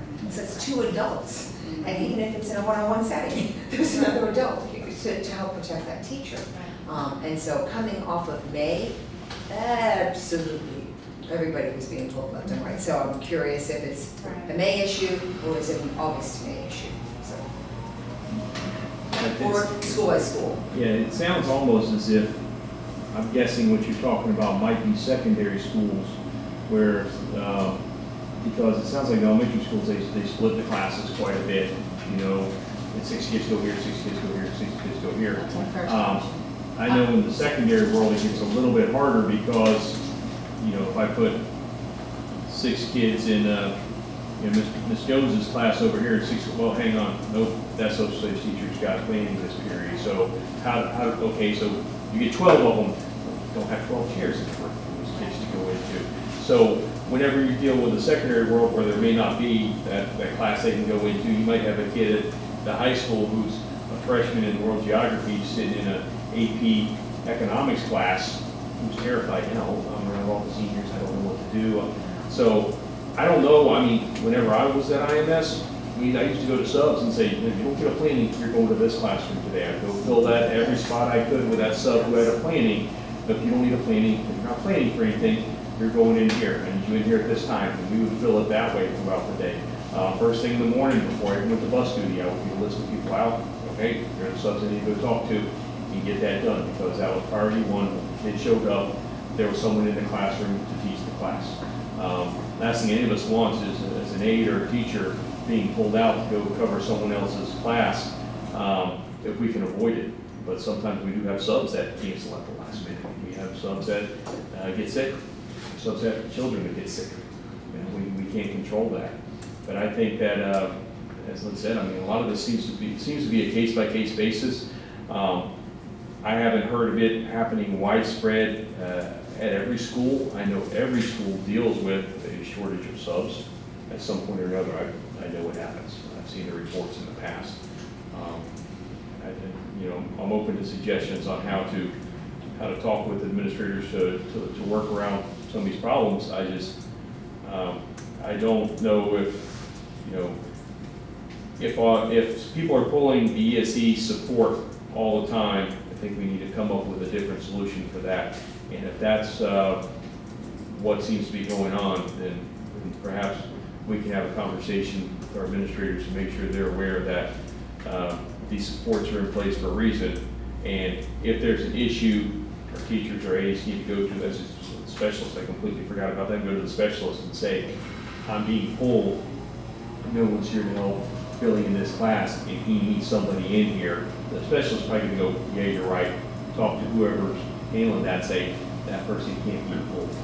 You know, Billy's gotta be in there, probably 3 other kids that they're working with too, has to be in there. So I think, again, it comes back to that communication. I think if we had that communication a little bit better, they'd be able to speak to them and get it cleared up a lot quicker, and hopefully with minimal disruption to those kids that need those supports. And Vicki, I would say, if you ever have a pattern that you're noticing with any particular schools, a heads up to me, I'd be happy to go out and just sit with the administrator and try to problem solve what else they can do. Yeah. Because it's not a finger pointing, it's a, what's best for kids, and what else can we do? Is there anything we can think outside of the box to try to help those support? Because obviously, we need to have those things in place, but again, we want to be team players too. And we know that it's not just the ESC kids, it's all kids. So, but feel free to reach out to me at any point in time that I can be of help. Because my guess is there probably are some particular principal that is their first line of defense. And we can remind, but if there winds up being a pattern or something.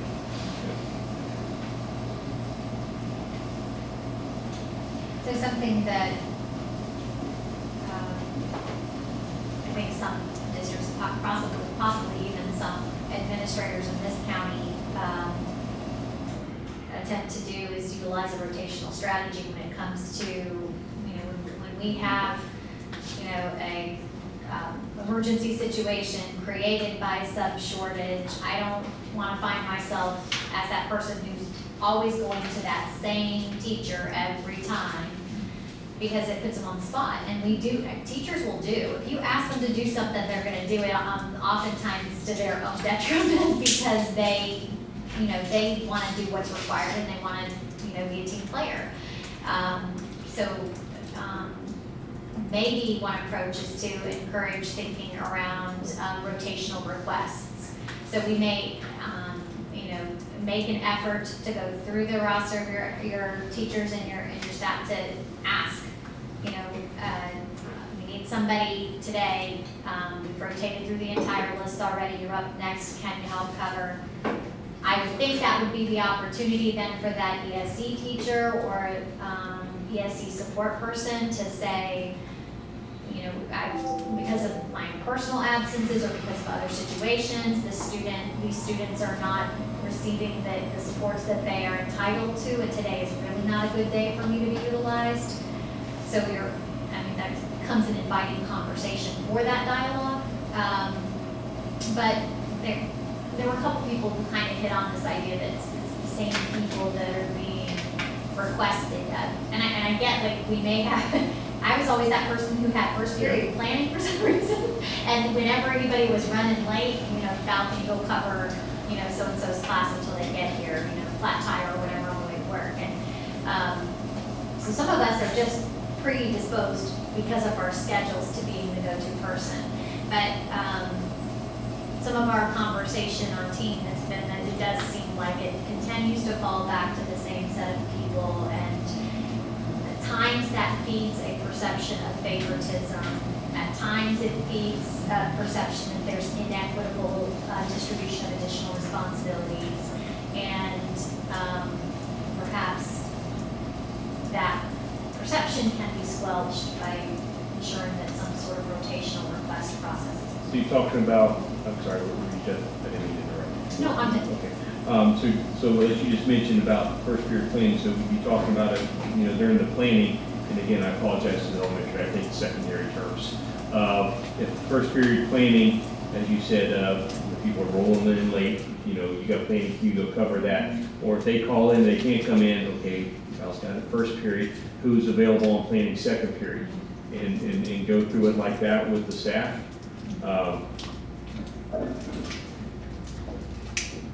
With the understanding, of course, that we want to be sensitive to those people who are in support roles that need to deliver services to students. Oh, absolutely. I'm just trying to think, without saying some names. I got some staff members who are gonna say, We do that. We have a rotation. Yes.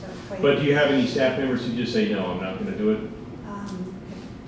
You don't have to They say won't it. try, but if they're up on the rotation, it's your turn. It's just your turn, but we only run into that problem when their colleagues don't put their time in Calling soon late, enough. yeah, You know, last Yeah, I know, minute, yes. 6:30 in the morning. Otherwise, we usually don't have that problem. That's what, I know, that's, You you know what I know. mean? Like, the problems are created because the procedure isn't followed. Mhm. The procedure that's already in place. Now, there are times when they're just aren't subs for whatever reason, which I think as a district, we're working on that. You know, we have PD days and everybody's out on Friday and some teachers want to, you know, or long weekend. So we're working on that as we see that, but, Yes, we've taken You know, steps to not sometimes have it PD on happens, I Friday and mean- Monday.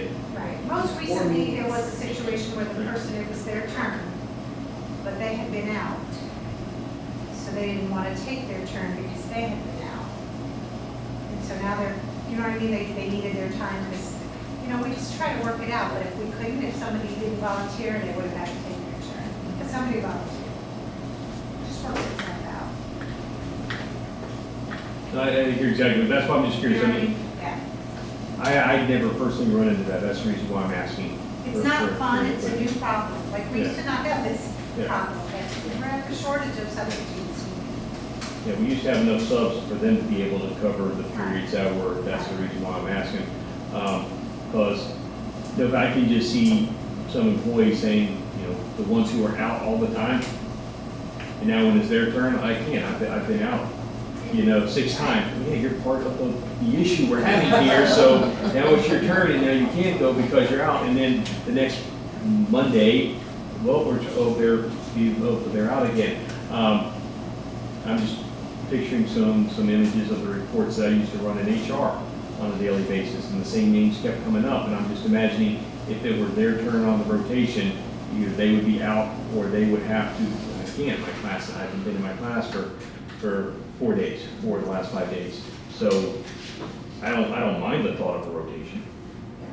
And I was just gonna pipe in, just so that's what we do pretty much for buses in the afternoon, people who ride buses, that every school has a rotation set up already for that. If somebody is out, then go to the next person, the next person. Problem is if all the people are on buses, then you're in trouble anyway. But generally speaking, that's exactly the way we've asked them to handle that situation. So I guess is that's probably already in place, but, you know, we can absolutely encourage that. I think you're right. I think it prevents resentment, it prevents favoritism, you know, it's just your next man out, here's the rotation, Yeah. you know? And also, if I could, I do think it's also a perception, like, because that someone feels like, oh my gosh, I was just used, but my person like keeps records. And so they're able to say, you know, we've used you this many times and this person this many times, and they're like, wow, I feel like I do it all the time, but the data says otherwise. So, you know, I mean, just don't realize it because time flies, so. So are all work sites tracking when No, people are no, pulled no, for no. sub-use coverage? No? My person does, but I don't I don't think there's an expectation of it. I mean, I imagine there are some that are keeping their own records as to, okay, I can't pull this person today because, you know, they may, sometimes we run into where the inclusion teacher in there and the other teacher's out. That inclusion teacher's gonna become that teacher for the day anyway. So I can't pull the inclusion teacher today because they know what's going on in the class. They know the subject area, maybe as well as the other person, and those students are still getting that continuity of service. So there's probably some of that unofficially going on at each school, you know, but I don't know if every school, and so Dr. Connor's school on top of it, you know, eliminating some of those issues by having that data. So if somebody calls, that was 2 weeks ago, and we called 7 other people for third period planning during that time. We'll get into that, you know. But no, that's not something we've expected from every school.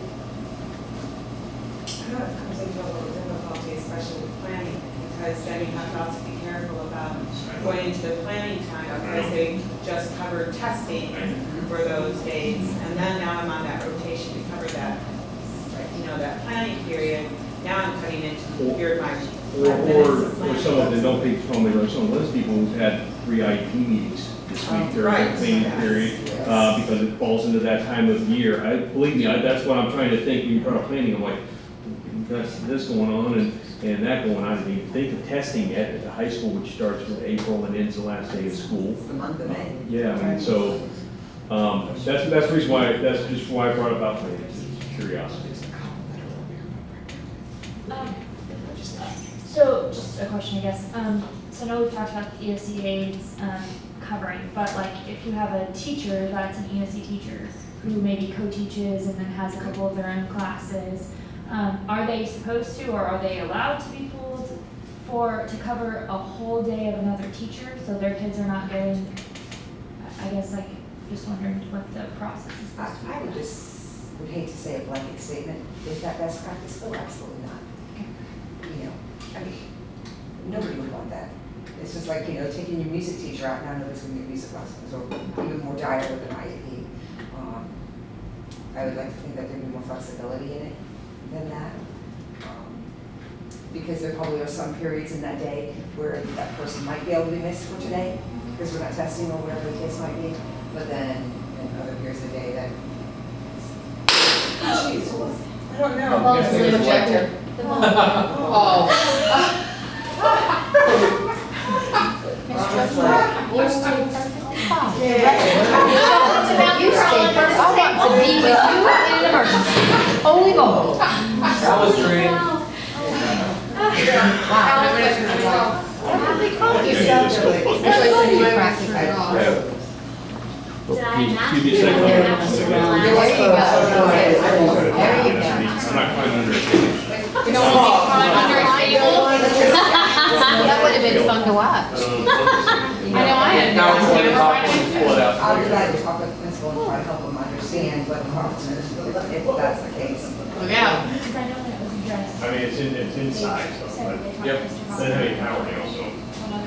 I guess I'll replace myself next week.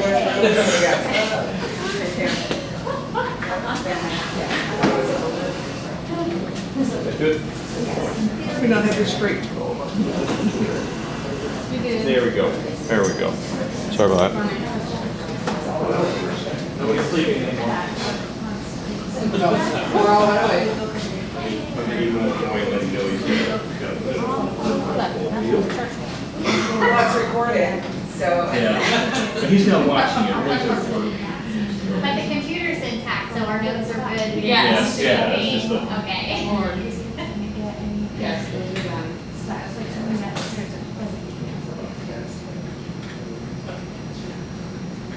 Well, in terms of trying to make use of the job descriptions that you provided for us to review and talking about concerns for managing workloads, I would like to look at least one specific example of a job category where I believe that there's been an influx of responsibilities that probably begin to fall outside the scope of the job description. And I think we're fortunate that we have somebody on our bargaining team that can help speak to that concern. But the technology support specialist is it's a job that by description is generally geared towards working directly with the technology and supporting educators and admin in utilizing the technology. But my understanding is that additional responsibilities have been prescribed that sort of construct a new caveat. Specifically, I know that we've had technology support specialists who've been asked to be responsible for contacting parents to discuss technology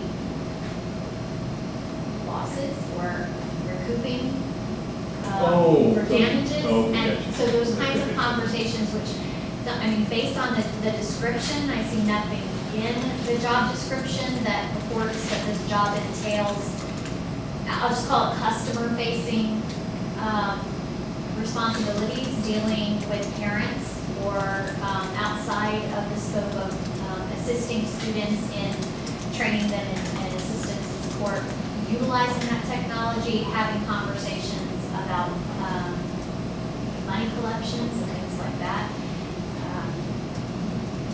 We feel like there are some places where some of our staff are being asked to do things that really do fall outside the scope of what they were hired to do. And I think it's probably because those incidental tasks that fit in the job description leaves the door, I think, too far open for interpretation. And unfortunately, I'm not sure that our staff feel comfortable going to their supervisor and saying, this isn't really what I was hired to do, because it puts them in a difficult spot. Is there a way we can provide for clarity regarding the scope of work that people are assigned for? What exactly do you mean? Well, in this particular example where we have a staff who, by all accounts in the job description, there's nothing that is directly what I would call customer facing. It's not not in a position where I have, students of record assigned to me, and so there would be an expectation that I'm reaching out to parents to communicate with parents regarding concerns for technology. Where, how, when, and do we figure out the appropriate place to draw the line? I guess is what we'd like to ask. Well, I mean, reaching out to parents, are we also discussing if parents were to call and ask about the technology their kids had? I mean, to offer that kind of customer support? I mean, because there may be times where we typically talk about student iPads. That's usually what we're discussing. And the parent may be having trouble logging onto the Wi-Fi at home. Right? This is a few years ago, but this is something I dealt with on a daily basis at the middle school whenever they handed them out. Sometimes 15, 20 parents a day. And how do I log onto the Wi-Fi at home? Go through the script and kind of go through with them. Or is that what we're talking about as well, about just helping parents or students, while they're still at work, or? From talking to the techs at the schools, their biggest complaint is having to contact the parent says, Bobby broke his iPad. You now owe me $80 or whatever. He has turned it in, has not brought his thing, and they have a lot of work, especially when they're going to return it in time, bringing in a lot of time, stop, call every person, and they have to track every person. And I know not every one of them does it either.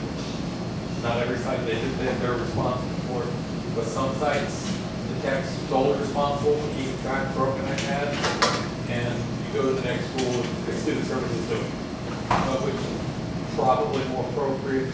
Somebody who's trained and normally and accustomed to dealing with parents, as opposed to a tech they're not hired to talk to the parents. They're hired to keep the school functioning, to keep the equipment running, keep the software going. And it's a distraction from their main job, and they're having to take that money and sometimes hand it to them in envelopes or cash on their desk, and they're not trained to deal with money either. And we have bookkeepers, for student services, somebody who's trained to handle incoming money, and it's a bit of an extra burden. And this is incidental task. Handling money's not incidental anymore. And contacting a parent is not incidental.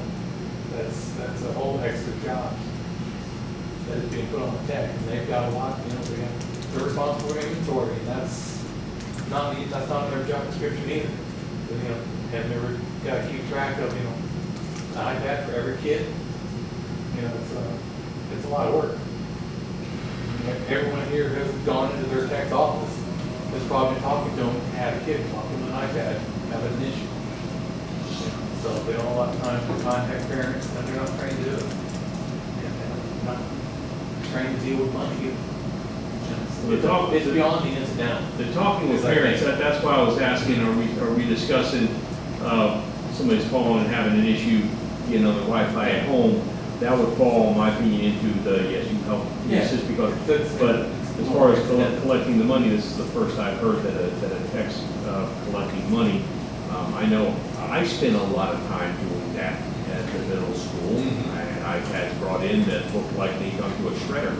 And contacted the parent, screens broken, and I could tell you exactly what happened, but I could tell by the imprint of it. What did you leave on the screen? Well, it's my wallet on the screen. What happened? My dad backed over with a car. You can see the square of the wallet, everything else is shattered. Okay, well, you're gonna have to pay for that. Call the parent. This is the first I'm hearing a text you. Yeah. So, I mean, and again, this is another one of those where if this is a specific situations going on, we can reach out and see exactly what's happening with that. But as far as the money's collected procedure, I've never asked the tech at our school that, hey, you take the money from the kid, you know, you inform the bookkeeper, this is the amount that it would cost to replace this. It used to be $100. I don't know what it is to replace this screen. They, bookkeeper is the one who has that bill up there, or I think the high school, they call it, what are they, obligations? Call it obligations. Obligations, right? The high school's obligation, middle school's just a bill. You know what I mean? But they have to have it, they don't have these obligations taken care of. You can't do a whole litany of things at the high schools. But I've never heard of a tech being the one who's responsible for the money handling or the calling the parents on that. So that is new information. Sure. A couple doing it. I'm sure that the one-to-one initiative has come since we've had these job descriptions, so it is an expectation that our school, our technology specialist, is in charge of the inventory, which would include all of the student iPads. I don't know that I've expected them to collect money. I mean, we have an obligation list and we have a procedure for that, but I don't know if our person's ever collected money. I don't know that. But there is an expectation that, you know, taking care of broken iPads or things like that would be the tech's job. So, helping in the collection process and the distribution process, I don't know if that person, when they got the job, if that existed yet, but it's there now for 1,300 students, and it is part of their job now. So I don't know if that's something we have to address later, updating that job description possibly, but who else would do it? You know what I mean? Like, it's technology, instructional technology, and they kind of are in both lands. It would be great if we could have separate, you know, but the budget's not great, so I don't. And because I'm looking at the job description now, my technical assistance and guidance to computer system users, that's why I was saying if a parent or a kid called and said, hey, I can't connect to my Wi-Fi at home, it's gonna be in a script. For a couple years I had to memorize, go to this, go to this. Yeah, so that was, you know, I know of that one, so that was my expectation that if a parent called, yes, you help them connect to the Wi-Fi at home, or you help them understand how to turn on an iPad. Here's, you know, the App Store, things they're allowed to have, so that kind of stuff, but I don't know about the asking to collect money or money being turned into them. I've never dealt with that person, it's the first time I've heard. Yeah, not, like I say, not all of them are doing it. Some of them they collect money, some of them they have to call parents. Now, we're not talking about like returning a call from a parent about what I just talked about. We're talking about- I just want to clarify. Billy broke his screen, you gotta pay for it. Okay, so I just want to clarify, make sure I understood exactly what we're talking about. Okay. So, the mention of the responsibility for inventory and inventory processes.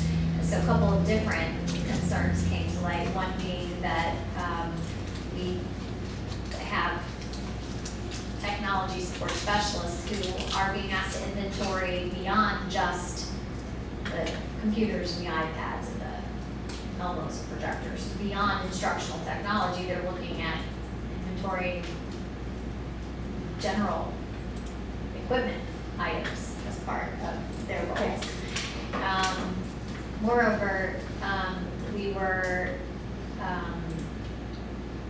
told that some of our tech specialists have been sent to varying work sites to conduct inventories, which, assuming that they're either provided a company vehicle, a district vehicle for their driving the computer, that they would be reimbursed for distance traveled if they're, you know, travel takes them beyond the scope of their normal duty assignment area. But we're not under the impression that there is any sort of accommodation made for that travel expectation for those folks. So, I mean, Jim. Can you back up just a second? I just want to make sure I understand. So they're being sent from Chris River High School over to Lecanto Middle School to do inventory. We don't know what school. I'm just saying about. But it's new this year. Okay. It's new this summer. It's happening this So it summer. hasn't happened yet, but would that be correct? The district has made a schedule for the secondary specialists to serve the elementary schools because they don't have their, so my person has 4 days, and they'll be spending 2 days at one elementary school, 2 days at another, during their contract. But I mean, is that much different than whenever they have to come, if they work at Chris River High School, but they have to come here for a training for the day? No, we're talking about going to help with inventory, right? No, but I'm talking about, And but, mileage. no, but I mean, but if they work at Crystal River High School, and they live in Crystal River, and we ask them, they have a training in the district office, and we tell them in advance, this is where you're to report to that day for your work. We don't pay for mileage for them to come to the district office for training. Now, I'm asking simply because I don't believe that there is in the job description anything that entails travel for the job, that there's an expectation that beyond your regular duty assignment, you may be sent to varying parts of the county to assist with other tasks. So for me, we asked for the job description so that we could take a look at where we believe there's some extension beyond the description of the work that's expected when the person is hired, and that was one of the things that was brought up.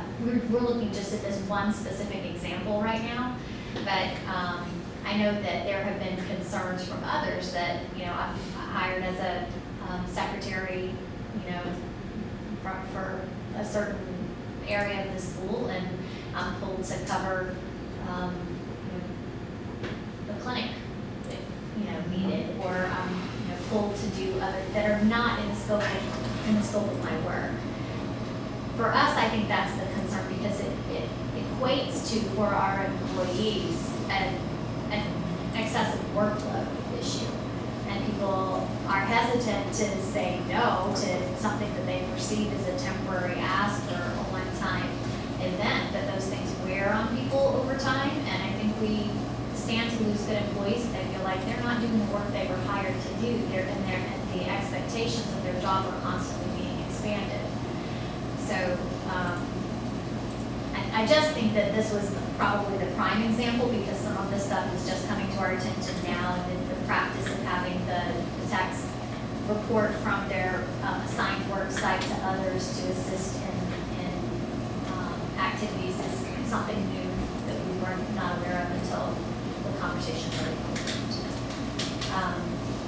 As far as one, let's go back where you mentioned the secretary covering the clinic. I mean, in order to cover the clinic, you have to have the HRA training. And in doing so, it came up a few years ago in negotiations, there's a differentiated pay. There's an increase in pay for that time that they're covering the clinic. And that's something that, you know, the principal assigned payroll there, there's a slight difference for that person for the 2 hours a week that they may have been covering the clinic, that they're paid at a different scale if it's more than where they're at now. So I mean, there's compensation for that. But as far as, you know, the techs go into the elementary schools to assist with that one, this is the first I've heard of it because it's not in my realm. But with that being said, if we told them that they had a 2-day training up here at the county office and they lived in Crystal River, and they worked at Crystal River, we wouldn't be paying them mileage to come to the training up here. The way it is gonna be this year is that for 2 days, or 4 days for my person, they'll go to that school and spend their 10 hours there instead of at Christopher. Heard that. I don't know if you guys met, Speak to Ms. Sandrowski oversaw that whole process, and, you know, I don't know the specifics of how they scheduled or, you know, what kind of input was, I don't know that. I just know that I was given my dates for when my person would have gone.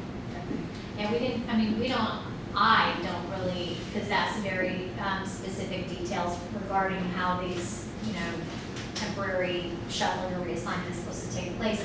My hope would be the most expeditious location is where you're seeing, being sent to something that's in close proximity to your home site, so that we're not asking somebody, you know, at the west side of the county to travel to the east side of the county to provide support.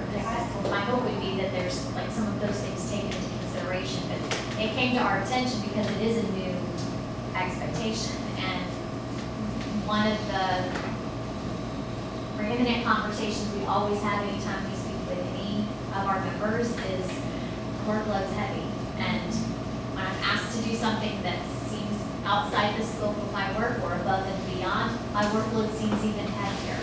And so we're really just hoping that there's room to talk about how we tighten the scope so that we don't have techs in a position where they're being asked to have, you know, money collections conversations with parents, and that anybody would believe that that's what they were hired to do. I think if our budget was, you know, really, like if we would have technology specialists at our school. And so now that we have this one-to-one and there's other, I mean, you can talk about what is required at the elementary school as to why they need 2 days for technology specialists in the secondary to come and help. I don't really know. But apparently it was enough to make this happen, I guess. We don't have that position, and there's nobody there in the summer to get Right. to get all of those things ready for teachers when they come back and students to have it in their hands. So we're extremely grateful for those people to be coming to our campuses to help, tremendously so. I mean, But I we don't won't know. be asking them to call any parents about it. Thank you. I put a note in here, Sure, please they tell will me we're not appreciate doing that. But I can understand how it could happen though, because something, like, you just, on any given day, everybody is trying to do whatever they can on a day, so. but It's not ideal. It's, I mean, I know before my tech specialist was a 12-month employee, I had a different procedure at my school to get things done in the summer. I worked it out with my media specialist. We flexed some days throughout the year, so she would come in the summer and do it. Like, I just did it because I didn't know that there would be an option, that somebody else would come over. But now, but even when that was happening, we weren't at 1,300 iPads for everybody in every school. You know what I mean? Like, Right. we managed it. We had instructional materials that would come in the summer. Like, there was work that she could do, so we just flexed it out. So, yeah. I'm sure nobody wants to really go and do that. They have a lot of work to do at the high school too, you know, but the job has to get done, and I guess that's just the way it was decided to get it done. Our tech person teaches on the wheel, so to flex 2 weeks or a week or 4 days even, takes them away from the students' instructional time, so that adds to the complication.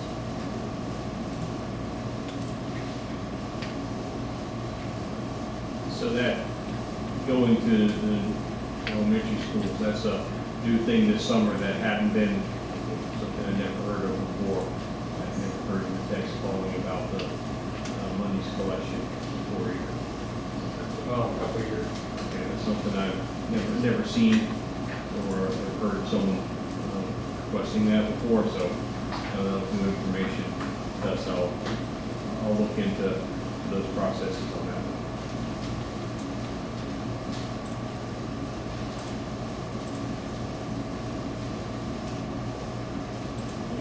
I just would like, other than any of these things, it's probably going to all come down to the person's comfort level of whatever he has to do. If it's in their wheelhouse, they have no problem with talking to parents, you know, so if the person that's at that school, that's not a problem, but that person who hates using the telephone, for example, and talking to parents, it's gonna be an issue. As far as the secretaries covering the clinic, I know whenever I hired a secretary, I always made it real clear what else, because everybody has to have a lunch. And so, yeah, and breaks. And so trying to figure out what to get those things covered. You know, it just made it real clear in the interview process that part of this is going, part of these other duties are going to be, are you willing to help out in the clinic? Are you willing to? And I get that at the get-go, that they're willing to do those things before I hire them. And that's just taken into consideration. Because that has to be done too. And I'm wondering if some of the employees that are bringing this up are employees that have been here for a long time where we weren't doing a good job now when we're hiring people, we're doing these things. This is also part of the job, we expect you to do this, just like every aide, we tell them about the bus, like, so I'm just wondering if you're hearing any complaints from newer employees, like they already know up front. Whereas these other ones, as the job is changing, I can see why they would be frustrated. They didn't know that they were gonna have to do that, or maybe they wouldn't have accepted the job, it's hard to say. Well, that particular job description was just updated in February of last year, from what I can see, so, it's The not. vast majority of them were updated in February of last year. There's a statement that was added into most about sustaining, sustain attention for a long period of time, so that might be why it says updated in February. Something that goes along with the money is, if you recall, we did talk about the consistency of money being handled. So that can fall under that as well, because that was a discussion that was brought up last time. So now we're asking the technology to do that. Are all being asked to do that? Is it just some people? So like Ms. Kirby brought up the comfort level. But, and I agree, there is a comfort level for some people that don't care, such as I collect money for my field trips. I don't have a problem with it, where someone else might not want to. But again, weren't we discussing anyway some consistency being done there to begin with? So maybe we can check into, are all the technology being asked to do this? It's just maybe just one or two. Well, I mean, I talked with our director of finance, and we have a uniform monies collected procedure. I mean, we're audited each year by outside auditors on that. So we do have a basis, this is how money's to be collected. Now, at each school, they do have the flexibility though to make it more restrictive. They may say, listen, all money should be turned in by 2 o'clock. If your bookkeeper leaves at 3, if money's turned in over that, it has to be put into the safe. Most schools have a drop safe that they can put the money into, that the bookkeeper can access the next morning. And then, because we have to follow those Red Book guidelines as far as whenever money's collected. But we have a procedure district-wide. Now, each school may make it more uniform, because we can't say money can start being collected at 7 a.m. whenever into primary school, there's nobody there at 7 a.m. except the YMCA. We can't say money will be collected until 4 o'clock because your bookkeeper at Citrus High School will work until 4 o'clock. So they won't be there in the morning to collect the money. So making those specific parameters like that would be very challenging. We do have a specific way that money is collected. We don't have a list of people that I understand that aren't to collect money. And that's what you're talking about. That's what I think I was Warranted, wondering. yeah. Yeah, there's not a list that I know that these people cannot collect money. I don't know about that list, but I know that there's specific rules as to when money's collected. And that's usually used to be gone over every year because it was such a big deal. Money's collected at the beginning of the year. Okay, here's how we collect money again. And first-year teachers, it's new to them. Those have been around a long time.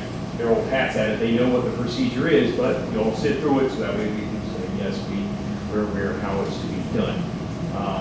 But again, as far as who can and can't, I don't believe that there's a list of who cannot. I've never, I know people at the front desk sometimes collect money because that's where the parents drop the money off at. The classroom teacher collects it because in elementary school, the money comes in a little folder or assignment thing that the kids come home with.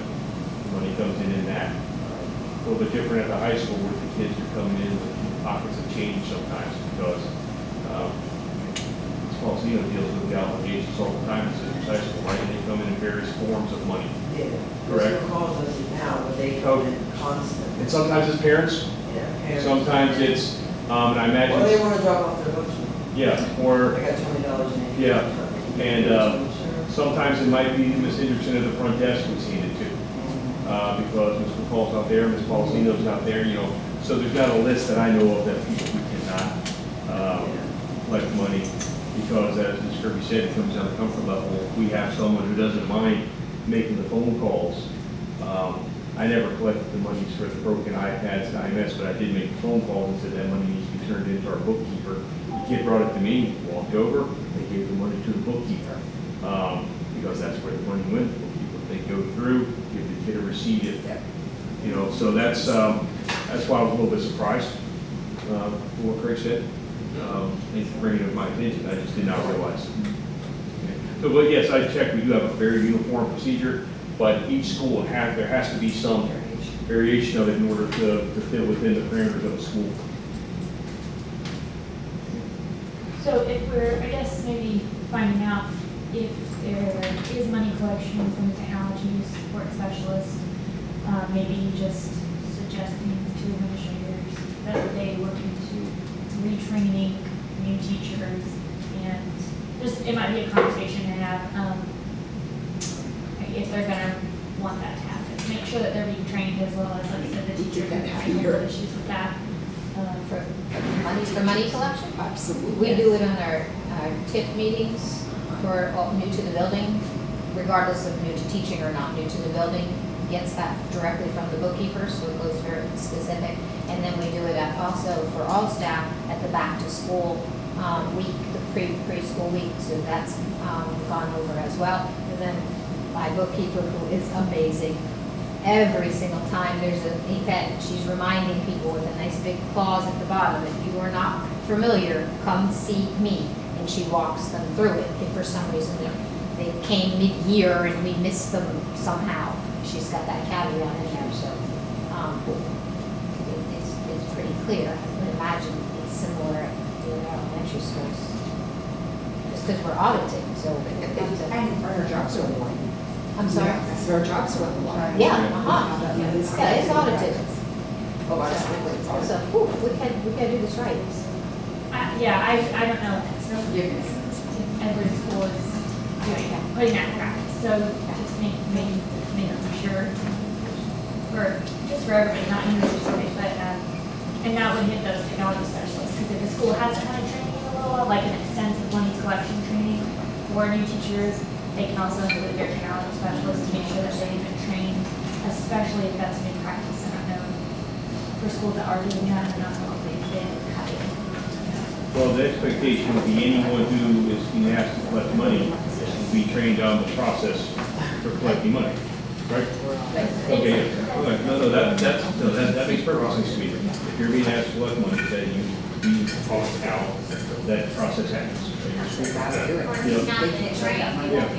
Yeah, so I mean, because each school might be a little bit different on how they do it, so if I go over to Vicky's school, I'm like, I know how we do this, it's different at that school than it is at ours, I sit down with you and explains how to do it, but you're right, there are some people who feel they won't collect the money, and they're just not comfortable with it, I get that, you know, but they just need to be, they are collecting the money, they need to be receiving the training as to what the expectation is, what the process is.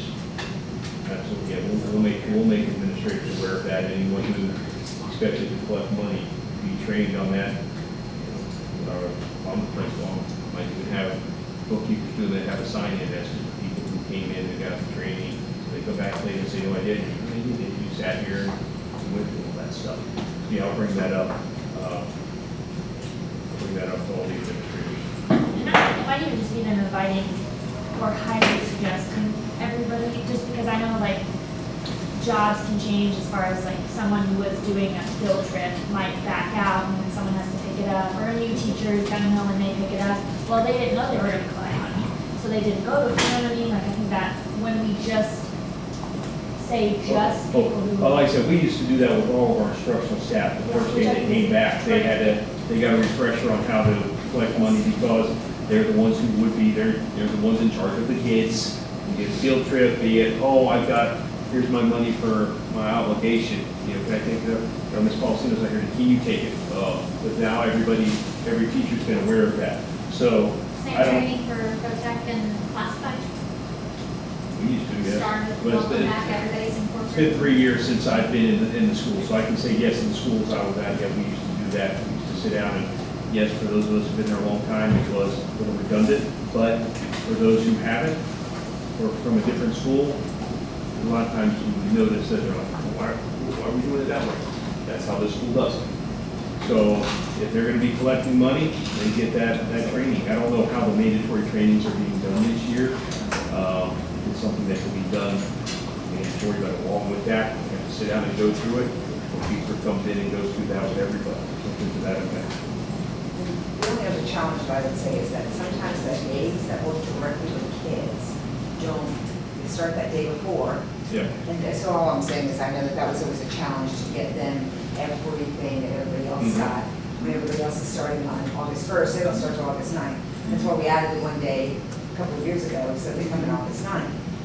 But I would say that would be my only caveat to people that I think I may have missed as a Well, principal. well, as I that would said- change. But they were never expected to take money. No, but they If would there's have- anything money, make sure you go to the. But if they went with the mandatory trainings that they had to go through. Well, I would definitely say that, you know, I don't want to put any more work on anyone else, but I would just say that it definitely be noticed, and I'm sure there is, I know there is at my school, that there's notice that if you're going to be handling money, you need to find out how it's done and what you need to be going through, because that's serious if you do something wrong. Absolutely. You know, so if I was a person, which I am a person that takes care of money, I want to know what exactly am I supposed to do? What time am I supposed to have it in? Am I supposed to be doing it during class time?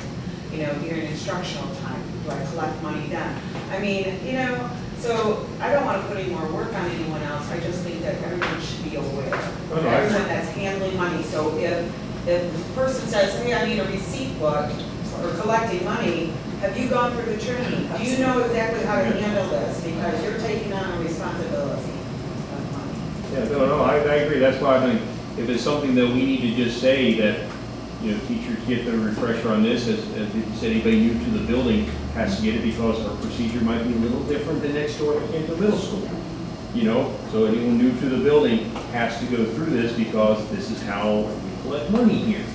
And, like I said, I don't want to get to where everybody has to have a sign-off sheet that they've done it, but just something to make sure that everybody has received it. But, you know, as you said, you know, if I'm collecting money, I make sure now, okay, what exactly do I need to do? I was working at the high school, and I was going to be bringing the money back and dropping it in the safe. I went soon and said, okay, now exactly what am I responsible for on this? Just want to make sure. Is it a matter of me just bringing it in, dropping it in here? Do I need to do anything else? Because if I'm handling that money, it's in my hands, I'm responsible for it. You know, but I took that initiative. Some of our new teachers may not. They may be a little overwhelmed at the very beginning, but it may be one of those that they have that training. Then when it's time to collect the money, she said her bookkeeper sends that out.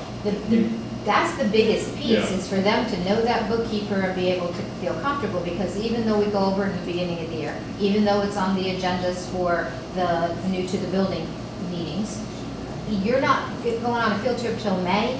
You have forgotten which part goes to what part and how to fill it out. Yeah. And so that importance of that bookkeeper, and they want it right because they're Yeah. audited, and Mhm. as far as I know, our audits come out really well. Yeah. So it must be working.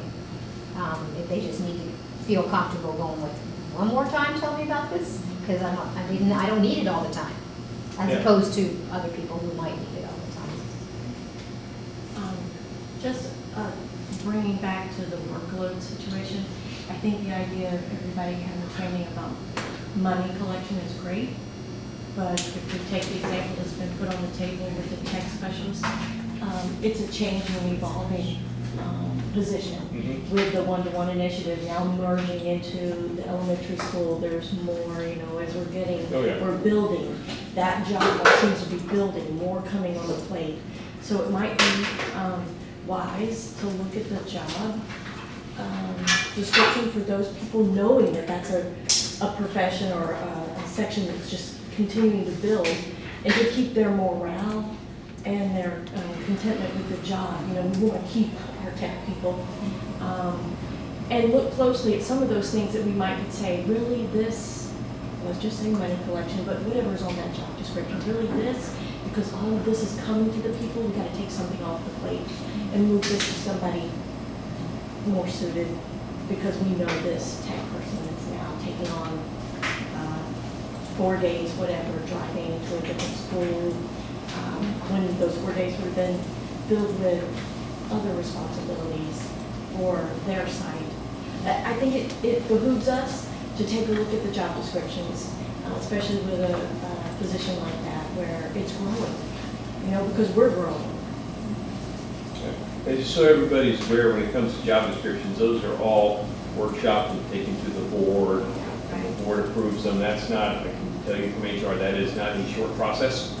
So it's not something that gets switched overnight or added to overnight. Just want everyone to be fully aware of that one. But I hear what you're saying as far as that goes. When the money's collected, everybody understands how important that is to get that right. You know, and as far as the technology, I don't see that those costs disappearing. I don't see us handing iPads to kids and then not accidentally breaking them. I was in IMS whenever two people handed the kid an iPad, he signed it out. Dr. Geddes was there, the kid was walking away, tripped over his own feet and dropped it. He said, "How'd that happen?" I said, "Use the sixth grader. This is what they do." It wasn't broken, but I said, "This is, you know, this is what it is." But yeah, that money collection, that's something I'm going to look into. Yeah. Okay.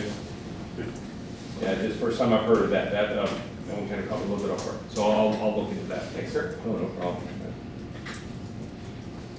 As I told you before, I am going to be cutting out a little early. I don't want to leave a 5-year-old sitting out there waiting. No, that's So I'm waiting till the last minute. Well, GCEA will be before. Yes, I know. There will be an accusation put out there against you.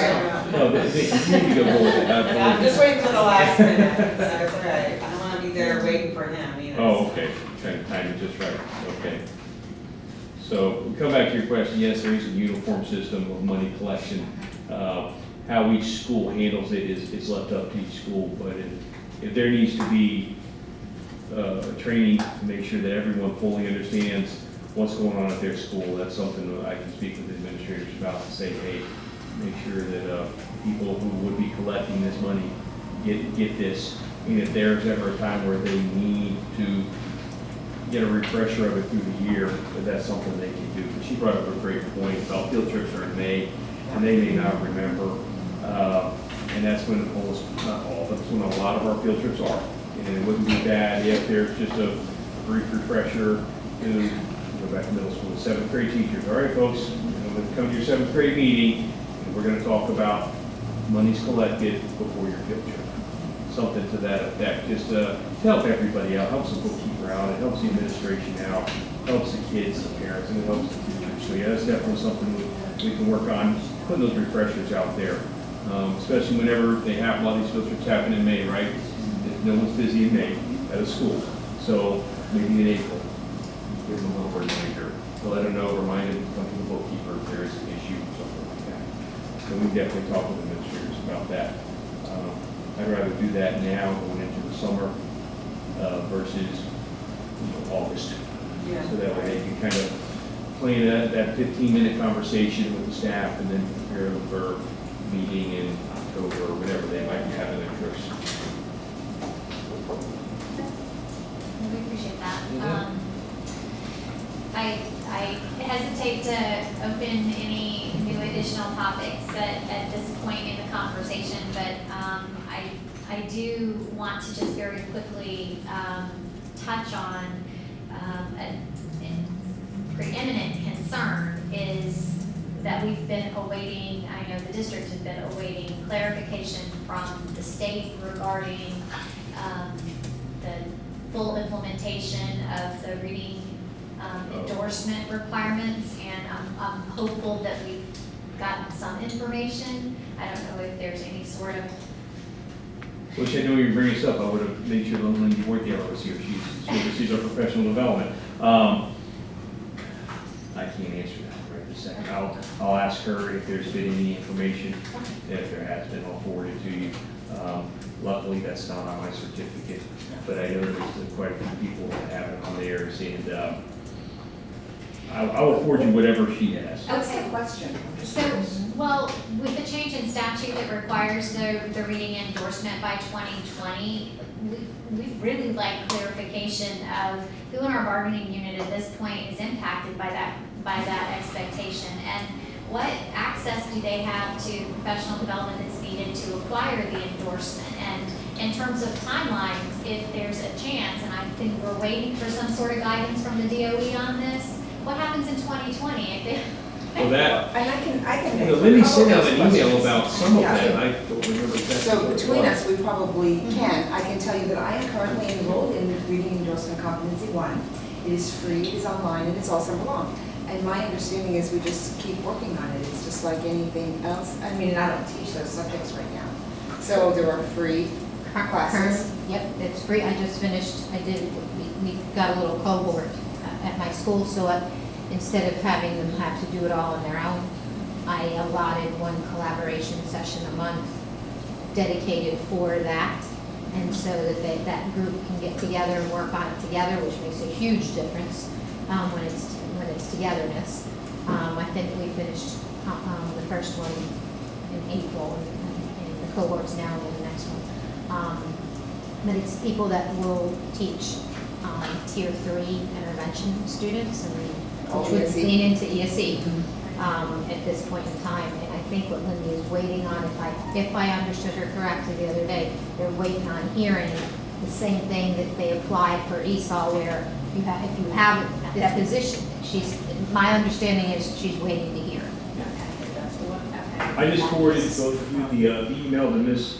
Whittaker was sent out in April, letting them know when the reading endorsements, and there was actually an ESOL endorsement, were happening this summer, or this spring into summer. So that way you can see exactly what she had sent out.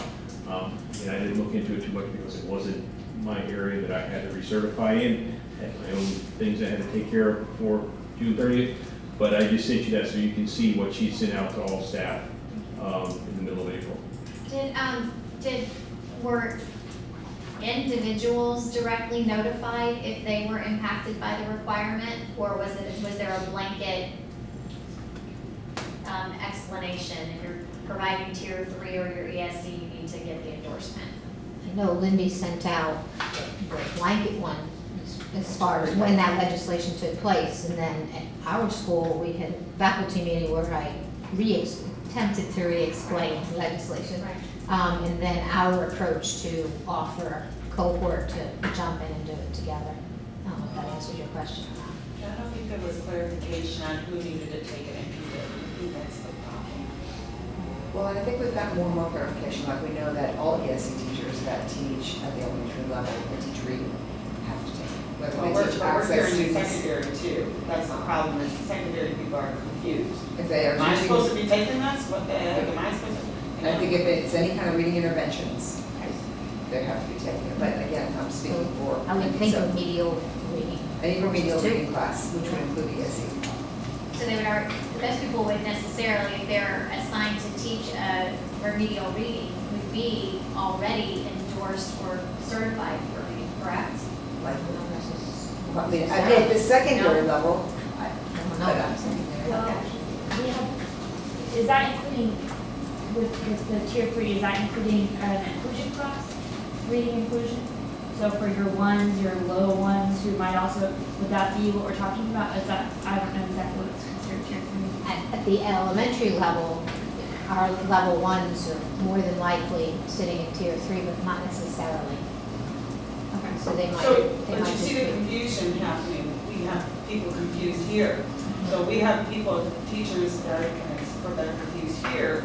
I mean, obviously, there's gonna be a lot more out there that are wondering who's supposed to take it and who's not. So we- That's the problem we're having. Right, so maybe Lindy's email, because she described it in her email pretty well. pretty well, maybe just to send it I again. know where the question that I had brought to me was, are teachers who are teaching students on access points, do they have to as well? And everything that we've gotten from the state says yes. I don't know that there's been a rule coming out that says that, but every indication is that that is yes. So I know that that was a point of confusion. So as far as, does the gen ed teacher and the ESE teacher in the inclusion classes, do they both need to be reading endorsed? My guess would be probably, but I think I defer to Ms. Whittaker on that specific. I would think if they're the teacher on record in Scotland, they would have to. I would think they would have to. Yeah, the email that I sent you, one of the last attachments is her newsletter, and the first thing in it is boom, updated legislative reading requirements. Goes through bullet by bullet, beginning 2021 school year. Any teacher providing tier 3 intensive reading instruction intervention must be reading endorsed or certified reading. This includes ESE, provide reading instruction per IEP goals. Reading endorsement equals 300 hours of training, 5 competency, 60-hour courses. Reading certified equals master's degree in reading plus passing score on subject area exam. It goes into, gets more additional information, certificate renewal requirements beginning 2025. It's pretty detailed. Then it even goes into, This is the attachment you sent? yeah, there's a bunch of them. I think it's the last one. Okay, yeah, because I see that you sent, there's 10 attachments. They're The quite- newsletter is the one you're looking at. Yes, ma'am. It's pretty long, 3 pages. It goes into even how, what this renewal is gonna look like, how to calculate the number of hours that you have, what it's gonna look like on the ERO. Because the ERO now shows your students with disabilities hours, so it's even showing detailed information like that. Specific reading instruction and intervention is listed on there as well. So, I mean, it is a very, very detailed newsletter. Now, it's quite possible that we had people, I don't know, accidentally delete the email, look at it and say, I don't feel like reading this, but. That's not But it is, as I said, I didn't delete it, but it is out there, but that's the reason it's so long, is because it is detailed. Right. I mean, that's confusing information, and she tried to lay it out pretty well, actually. For something like this, you laid it out pretty well for people to be able to go through step by step. No, it is actually a very good news. Yeah, so it's out there. If we need to have this retailer perhaps send it out again, we can do that. But it would go out to everybody, because there might be some people who want to go into ELA and need to realize going into it, this is a requirement that's going to be coming very, very soon. I have a quick question since I have to leave. To do with this then, do teachers know what they're going to be teaching for the next school year? I do not know.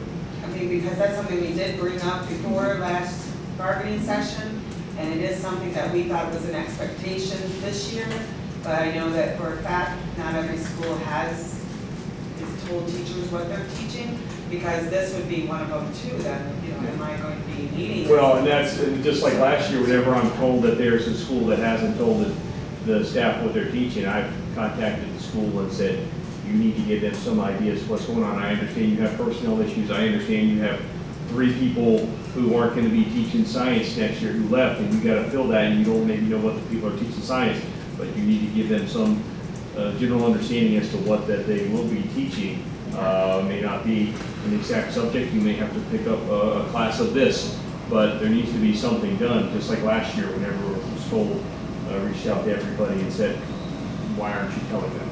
And I know some schools do that very early. Some schools make a master schedule, and by middle of April, everybody knows what they're going to be teaching, unless something horrible happens.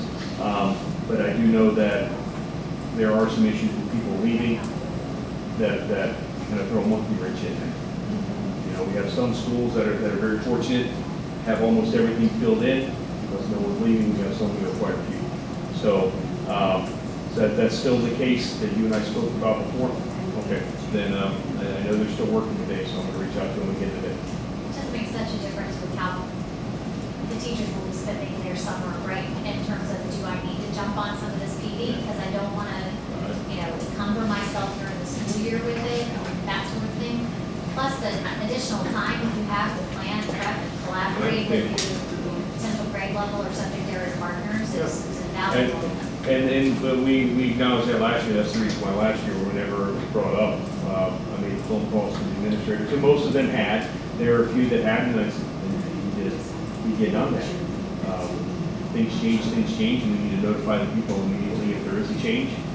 But we should be giving them our best advice we have as to what they will be teaching next year, given the information you have. But again, a lot of that comes back to that feeling of comfort around your administration and whatnot.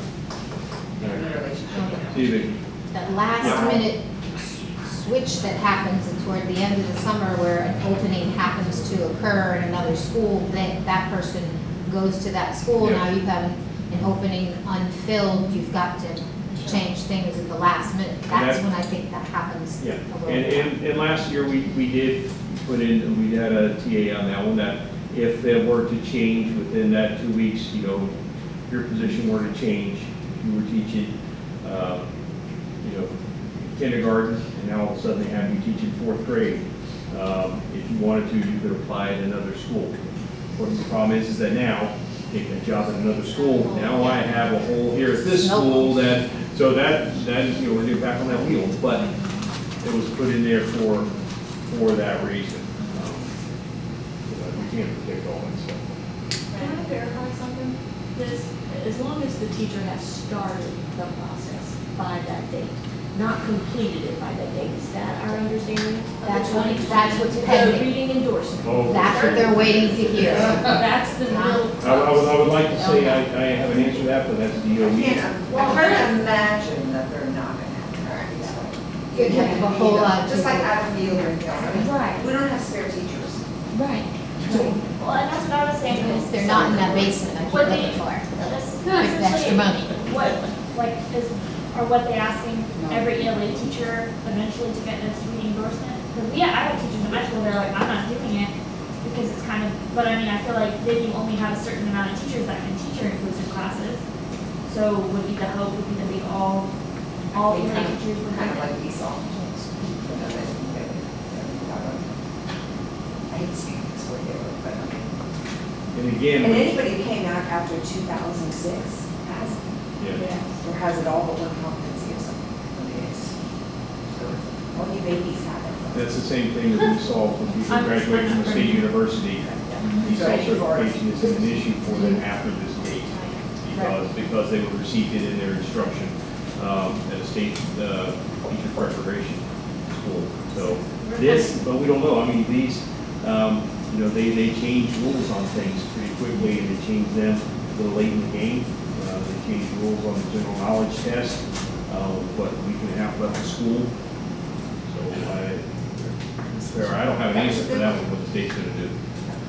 Yeah, But it's honestly, it's like, yeah, they're going to. yeah, it's gonna be their decision. And then they're trying to redo all the same. Yeah. They're moving pretty quickly with those standards, and they've already got things set for feedback. Yeah. That timeline is quick, I mean, they have to have that ready to go by October. So they got some time. It is impressive. It does, I mean, like I said, I guess they're gonna change it, but it does say they're certified or endorsed in reading, which I just don't see. Like, so we have a teacher at my school that next year is gonna teach inclusive class. But I was like, that's the only time they're gonna be able to do it, because she's not anywhere done with the reading endorsement. But like I said, they It's haven't not in come out effect with for next year. interpretations yet. Yeah. It's not in effect for next year. I know, that's what I'm saying, but, so next year she can't, So but if she you're doesn't get it asking- done, and for some reason they don't give, I would be surprised if the state doesn't say, you know, you've begun this process, or you are moving towards this, showing that you're taking a class a year, kind of thing, as they've done with ESOL in the past. You know, they may be listed as out of field, which I know frustrates teachers when they're like, I went to school and this, I understand, but that's how the state requires it, but they are showing progress towards that. I would assume, what happens when we assume, but I would assume the state will probably come out with something like that. We're making strides towards this, we're making movement towards accomplishing this goal. Doesn't think you're gonna get 300 hours in a year while you're still teaching, is impossible. So, I would not be at all surprised if the state doesn't come back with a clarification and say, okay, you are in the process of doing this, or you have to have this many hours by that date, maybe one class has to be completed. Not that you pick up a class the day before June 30th of that year, something to that effect. That's how they've done things in the past, a little different now, but that is how they've done things in the past. But as soon as we hear anything, we will of course share it. It behooves us to make sure our staff is informed.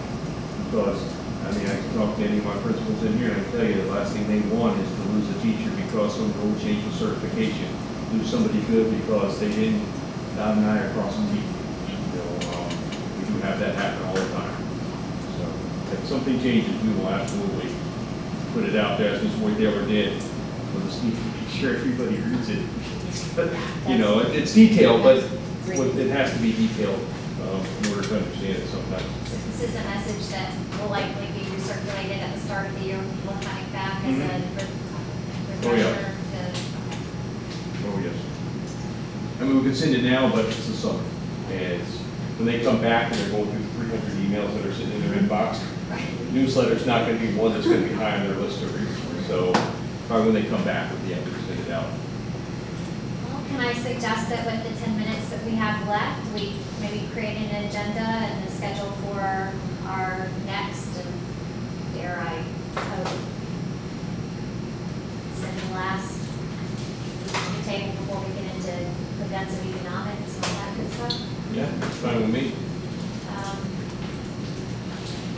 I do think that we'd like to ensure that we have the conversation around the investigatory processes and what was reported to us as concern for pressure being applied during those disciplinary processes. We had some conversation about that previously, but I think the trigger point there that we'd like to look at is the practice of putting disciplinary options in front of the employee that requires them to make a judgment in a moment regarding whether they want to concede their right to appeal. That creates that specific moment is the moment that I believe our staff are presenting as a moment of high pressure and perhaps not working in the best interest of addressing discipline in the best manner possible. So I don't know if you'd like to invite for our next conversation, say from HR to be able to speak to that I'm sure I got one or two who might speak to it. I wouldn't mind speaking to it, but then we don't have time today to get into it, to be honest with you, yet. Absolutely. And then, the one point that we had, asked to discuss that had to do with, a policy that allows employees to donate sick leave to non-family members. Not sure how much, investigation is required for us to lay the groundwork for that kind of program, and whether or not it would be beneficial in addition to the sick bank to offer that direct donation process. Now, are there other districts that do this? Pasco? I know several, but I can bring you Pasco as the example. And that's the best board policy they have? It's in contract. The same contract? Do they have a policy that, I believe they may have a policy to allow that to expand beyond the bargaining unit to other staff as well. Double check. The main concern as we were discussing it in Pasco when we implemented it was how would it impact the existing sick leave bank? And does it, in some way put that sick bank in a precarious situation? People maybe choose not to participate in that and wait to ask for direct donation, when the sick bank is something that people pretty much benefit from directly and immediately, provided they have the right documentation. And the other one is more take a chance, maybe somebody will donate, maybe they won't. yeah, I'm just trying to think of even how procedure would go with that. If they're like the sick leave bank, there's a 20-day allotment at a time, and then there's a second request for another 20 days. And then if there's still need another 20 days for a third request, I just don't know would we be having members, is there a limit to how many days they can donate to an individual? We also run into something, I'm just gonna say it out loud here, upfront days that people don't understand about. They come in and like, sweet, I've got 5 sick days, and you haven't worked a day yet. Those are upfront days to get you through. We have people, when they leave in January, we end up having, they don't get paid because of, something you took off all the days, you haven't even earned them yet. So there's, some of that falls in as well, and I'll be honest with you, we do have a lot of employees that don't completely understand that process. So there's quite a few moving parts with that. Absolutely. Okay, so I'll speak with HR on some of the other issues, because that's gonna be, payroll's gonna have some comments on that too. They're gonna have some examples of things that have happened that can mess that up a little bit. Okay, so I'm gonna talk with payroll and HR on that one and see some situations that they might see arise from that. Okay? So right now, we have the ability for an employee to donate days to a family member who's employed in the district. Correct. And it's listed specifically in policy as to what we call family member. Right. You know, Okay. it's not cousins aren't included in Right, that. right. For example, stepbrother, stepsister, I believe are included in that. I know siblings are, parents are, children, stepchildren, adopted. I'm trying to remember. But Blood they're, relatives. you know, it's not, It's not daughter-in-law. yeah, it's not in-laws, it's not Right. cousins, so it does get, it's listed. So it was, I will tell you the reason primary reason I think it was entertained in Pasco County was because it was an opportunity to create a path for the employees to assist each other. And it really didn't end up being a cost to the district beyond just facilitating the program, but whatever. What documentation do they need for that? It's essentially a request for days with a,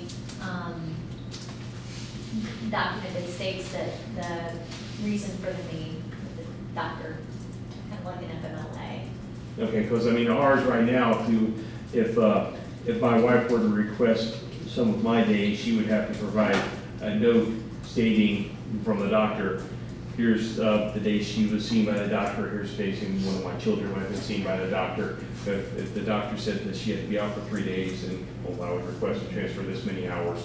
So this isn't something where people just say, hey, listen, I'm out of days because I've taken 6 personal days this year, and I called in sick another 4, but guess what, now I'm really feeling bad. I'm just kind of curious as to, not that that would happen in Citrus County, but I just want to make sure that we don't end up with people feeling pressured to say, well, you know, I work next door to this person, if I don't give them a couple sick days, I mean, this is going to be a miserable relationship that I'm stuck with.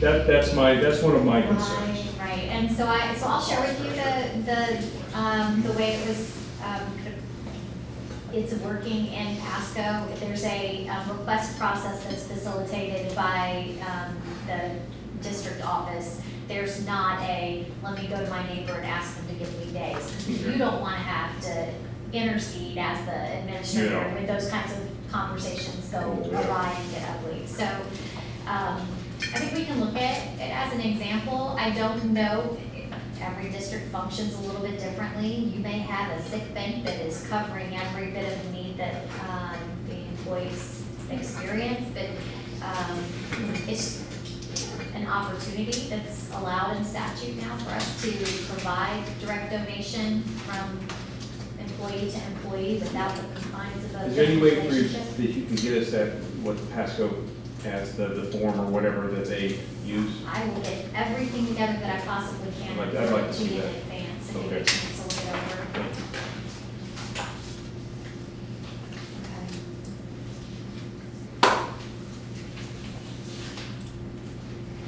And we actually have covered a lot of ground here, so. And perhaps you can, between now and the next time we meet, some clarification for us on how our substitutes and support staff are trained and advised of ALICE procedures and protocols. That was one of the things that I thought we felt we just wanted to be clear when somebody who is itinerant or a substitute moving from campus to campus, how do we make sure that they are adequately prepared to initiate if there were any? I said all of our support staff have been trained up through March. I mean, we had some that might have been hired since March. If there have any more half days. We're going to have all of our new staff that are coming in this year. Instructional staff are going to be trained before the first day that starts, the e-learning tool as well as the face-to-face hands-on practice. And we'll do the same thing with our new support staff that are coming in. And then we've already, Mr. Grant, Chief Grant's already set up with Ms. Taylor on half days in order to catch the people who are hired after that to come in and do that. As far as our subs go, every one of our instructional subs is sent the e-learning tool or the online e-learning tool. We do have quite a few subs who do not complete the e-learning tool, but we have a ton of subs that did do it and felt much better. I've gotten phone calls and emails from them saying, thank you for sending this, makes a lot of sense now. I see whenever I'm at a school and they're talking about Alice, I'm watching this, I see why I need to do it. I know what ALICE stands for. So that is no cost to them, it's just some of them don't want to spend the 45 minutes doing it. And so right now, it's not required that they complete that. But we ask that they before complete it, if we were to require it, the only way to enforce that would be to not let them sub until they do it. And so, which foot am I shooting at that? So, I'm just being honest with you, that's the only thing I can really hold over a substitute. Because I don't want an administrator of the school to have to say, have you completed the e-learning tool? Call me, or then have to walk around with a certificate to every school. And we're gonna do that day one, that whenever we start with subs, we're gonna say, hey, you subbed last year, here's, those of you completed, here's your 45 minutes. And those subs really seem to like that idea. And we're trying to get our administrators to ask them, hey, make sure you get this done. Let's be honest here, it's not long, the e-learning tool. It is valuable. We do have some subs that aren't extremely computer savvy. So put that out there. Okay, put it out there. So, but yes, we work on that, and it's already in place for the new hires to get it this next year, and for all current employees to get year 2 of the e-learning tool whenever they come back.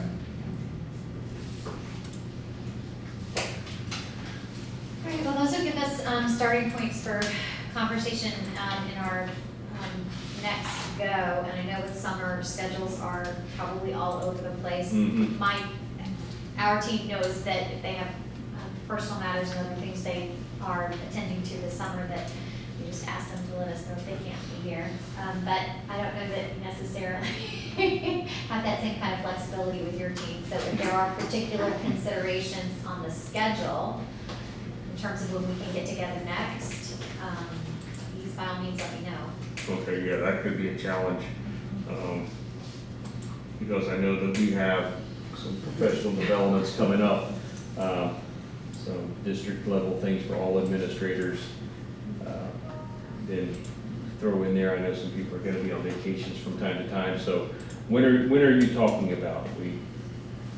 What days would you be even considering, and I can try to. I would prefer that we have the conversations around the language pieces before we get to a point where budgets and money talks are taking precedent. Okay. Which typically, my experience is it starts kind of ramping up in July after presentation of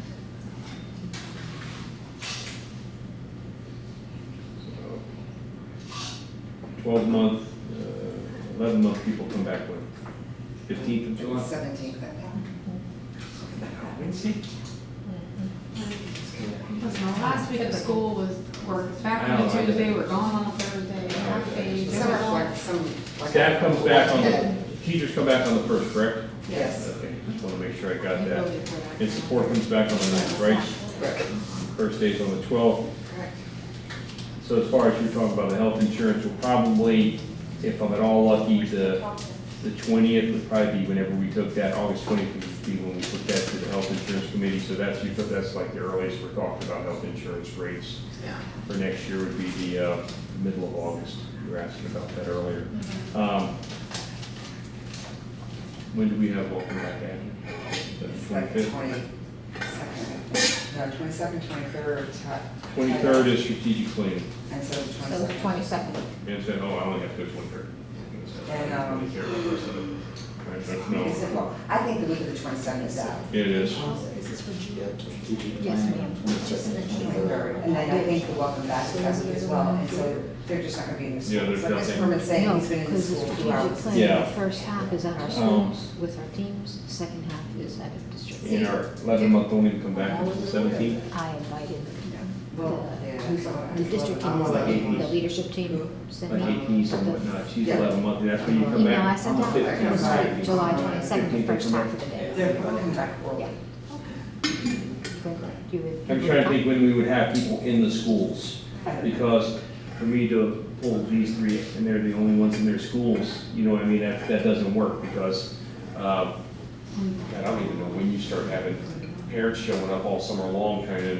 Enroll? Yeah, All summer long. yeah, Kindergarten comes the week before, Yeah, the because week they didn't before. know that Yeah. their child was going to kindergarten until the week Oh, before. always amazing. Bless their hearts. so, now, I don't really have an answer for that, I mean, I'm gone a few days there in July. The same parents, no I matter mean, what.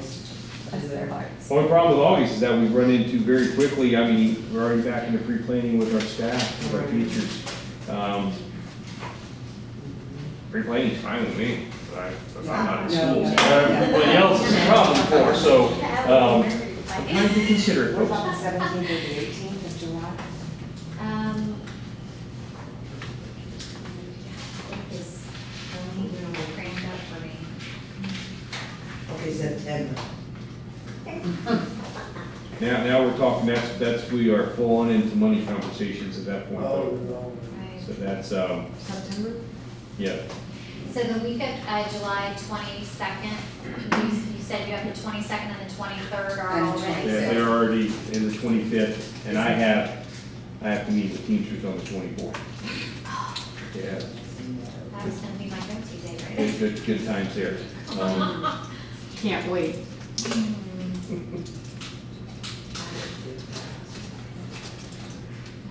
What does, wait a minute. Does Monday the 29th look like? You do? I don't necessarily have to be here. Yeah, but I have no idea. I mean, Lindy's got, So She's Lindy got- will have definitely. Lindy won't be here, but she's got people coming in. She's got new people. She's doing content stuff with them. And that's what we have learning strategies and trainings that week. So that's great. And you guys are gonna start having new hires come to your campuses early that week, the 29th. You're talking July, Yeah. They just, because, Now, yeah, that doesn't. no, but I'm just thinking all three of you, you'll be out, Lindy will be out, it'll be me and Caleb. So, no, that won't, Yeah, And we could do we that. got this. I mean, I'm just being honest here. The whole thing will be Yeah, done. but It's then- gonna be I'm done. out 2 days for missile, 16, Yeah. 17, so that's my 1 day Nobody back. trusts Yeah. me Talk with about these it. decisions? Yeah, you need to. So July is This one is around rough. 10. Yeah. Basically. This one is rough. Also, Mr. Palmer's got to have a lot on his plate because Yeah. Sherry's gonna be gone. It'll be a good year. That's all good. So I'm glad it wasn't last year. Yeah, I'm much better prepared. those pre-planning days are, it's the 1st through the 9th, is the? Yes. Okay. Those are, I'm not out of school, but I'm gonna say those are pretty jammed up. No, I would never schedule Am I that wrong? one. I'm just saying, am I wrong? They're pretty full those days. And I'm not as full, but I know everyone else here is, and so that's, that I don't want. It's about 12. 12. So, and I wouldn't want to do that for people in the first week where they're focused on trying to. No. So what about the week of the 19th of August? Is there any chance that something could be worked out for?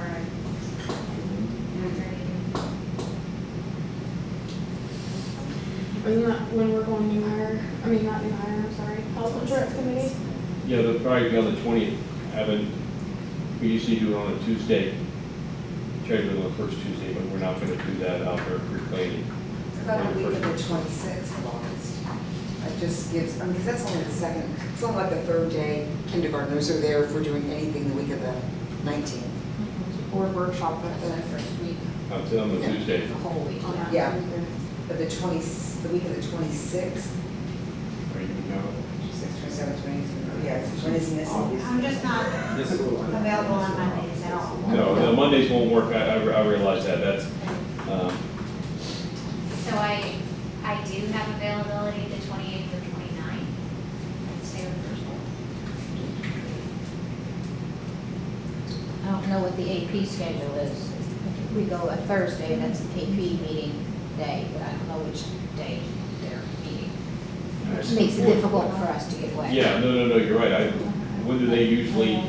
Well, we do Just have all the Thursdays. time. And we do have those. It's on Thursdays. Yeah. Is it the last Thursday one? But I'm good on the 28th or 29th. Thank you, Linda. 28th is okay for me too. In case there's an AP meeting, we're trying to figure out if there's an AP meeting on that Thursday. Why don't I'll tentatively Gotcha. hold 28th and 29th, you can consult calendars, Yes. and we will confirm your email maybe? Yeah. Tentatively the 28th, August 28th. So, Now, what time are we talking about? That was talking the same time, 1 to 4. I think afternoon. So just make sure. Yeah, let me find out, What did I say? I was Almost there. Yes. No. you know, I mean, I have the meeting the first month. Yeah, Maybe that's. I don't know. it's almost done. Yeah. I thought Just they were check. gonna comment, and we're still doing something. Sound already populated with every meeting. Well, I think she has them set. In the current. Okay, so August 20th is secondary curriculum and the 29th is different. So the 28th and 29th, because the 28th would be an AP anyway, wouldn't it be? The 28th she'll have a curriculum.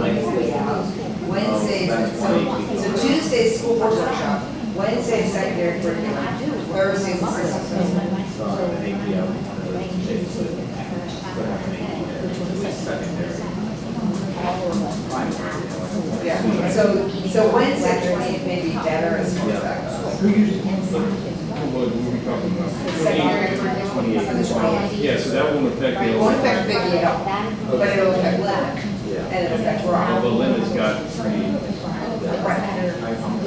where's that, got one. That's my only concern. So I think the 28th, and it's an afternoon, Yeah. so. Averages are always calm at the middle school.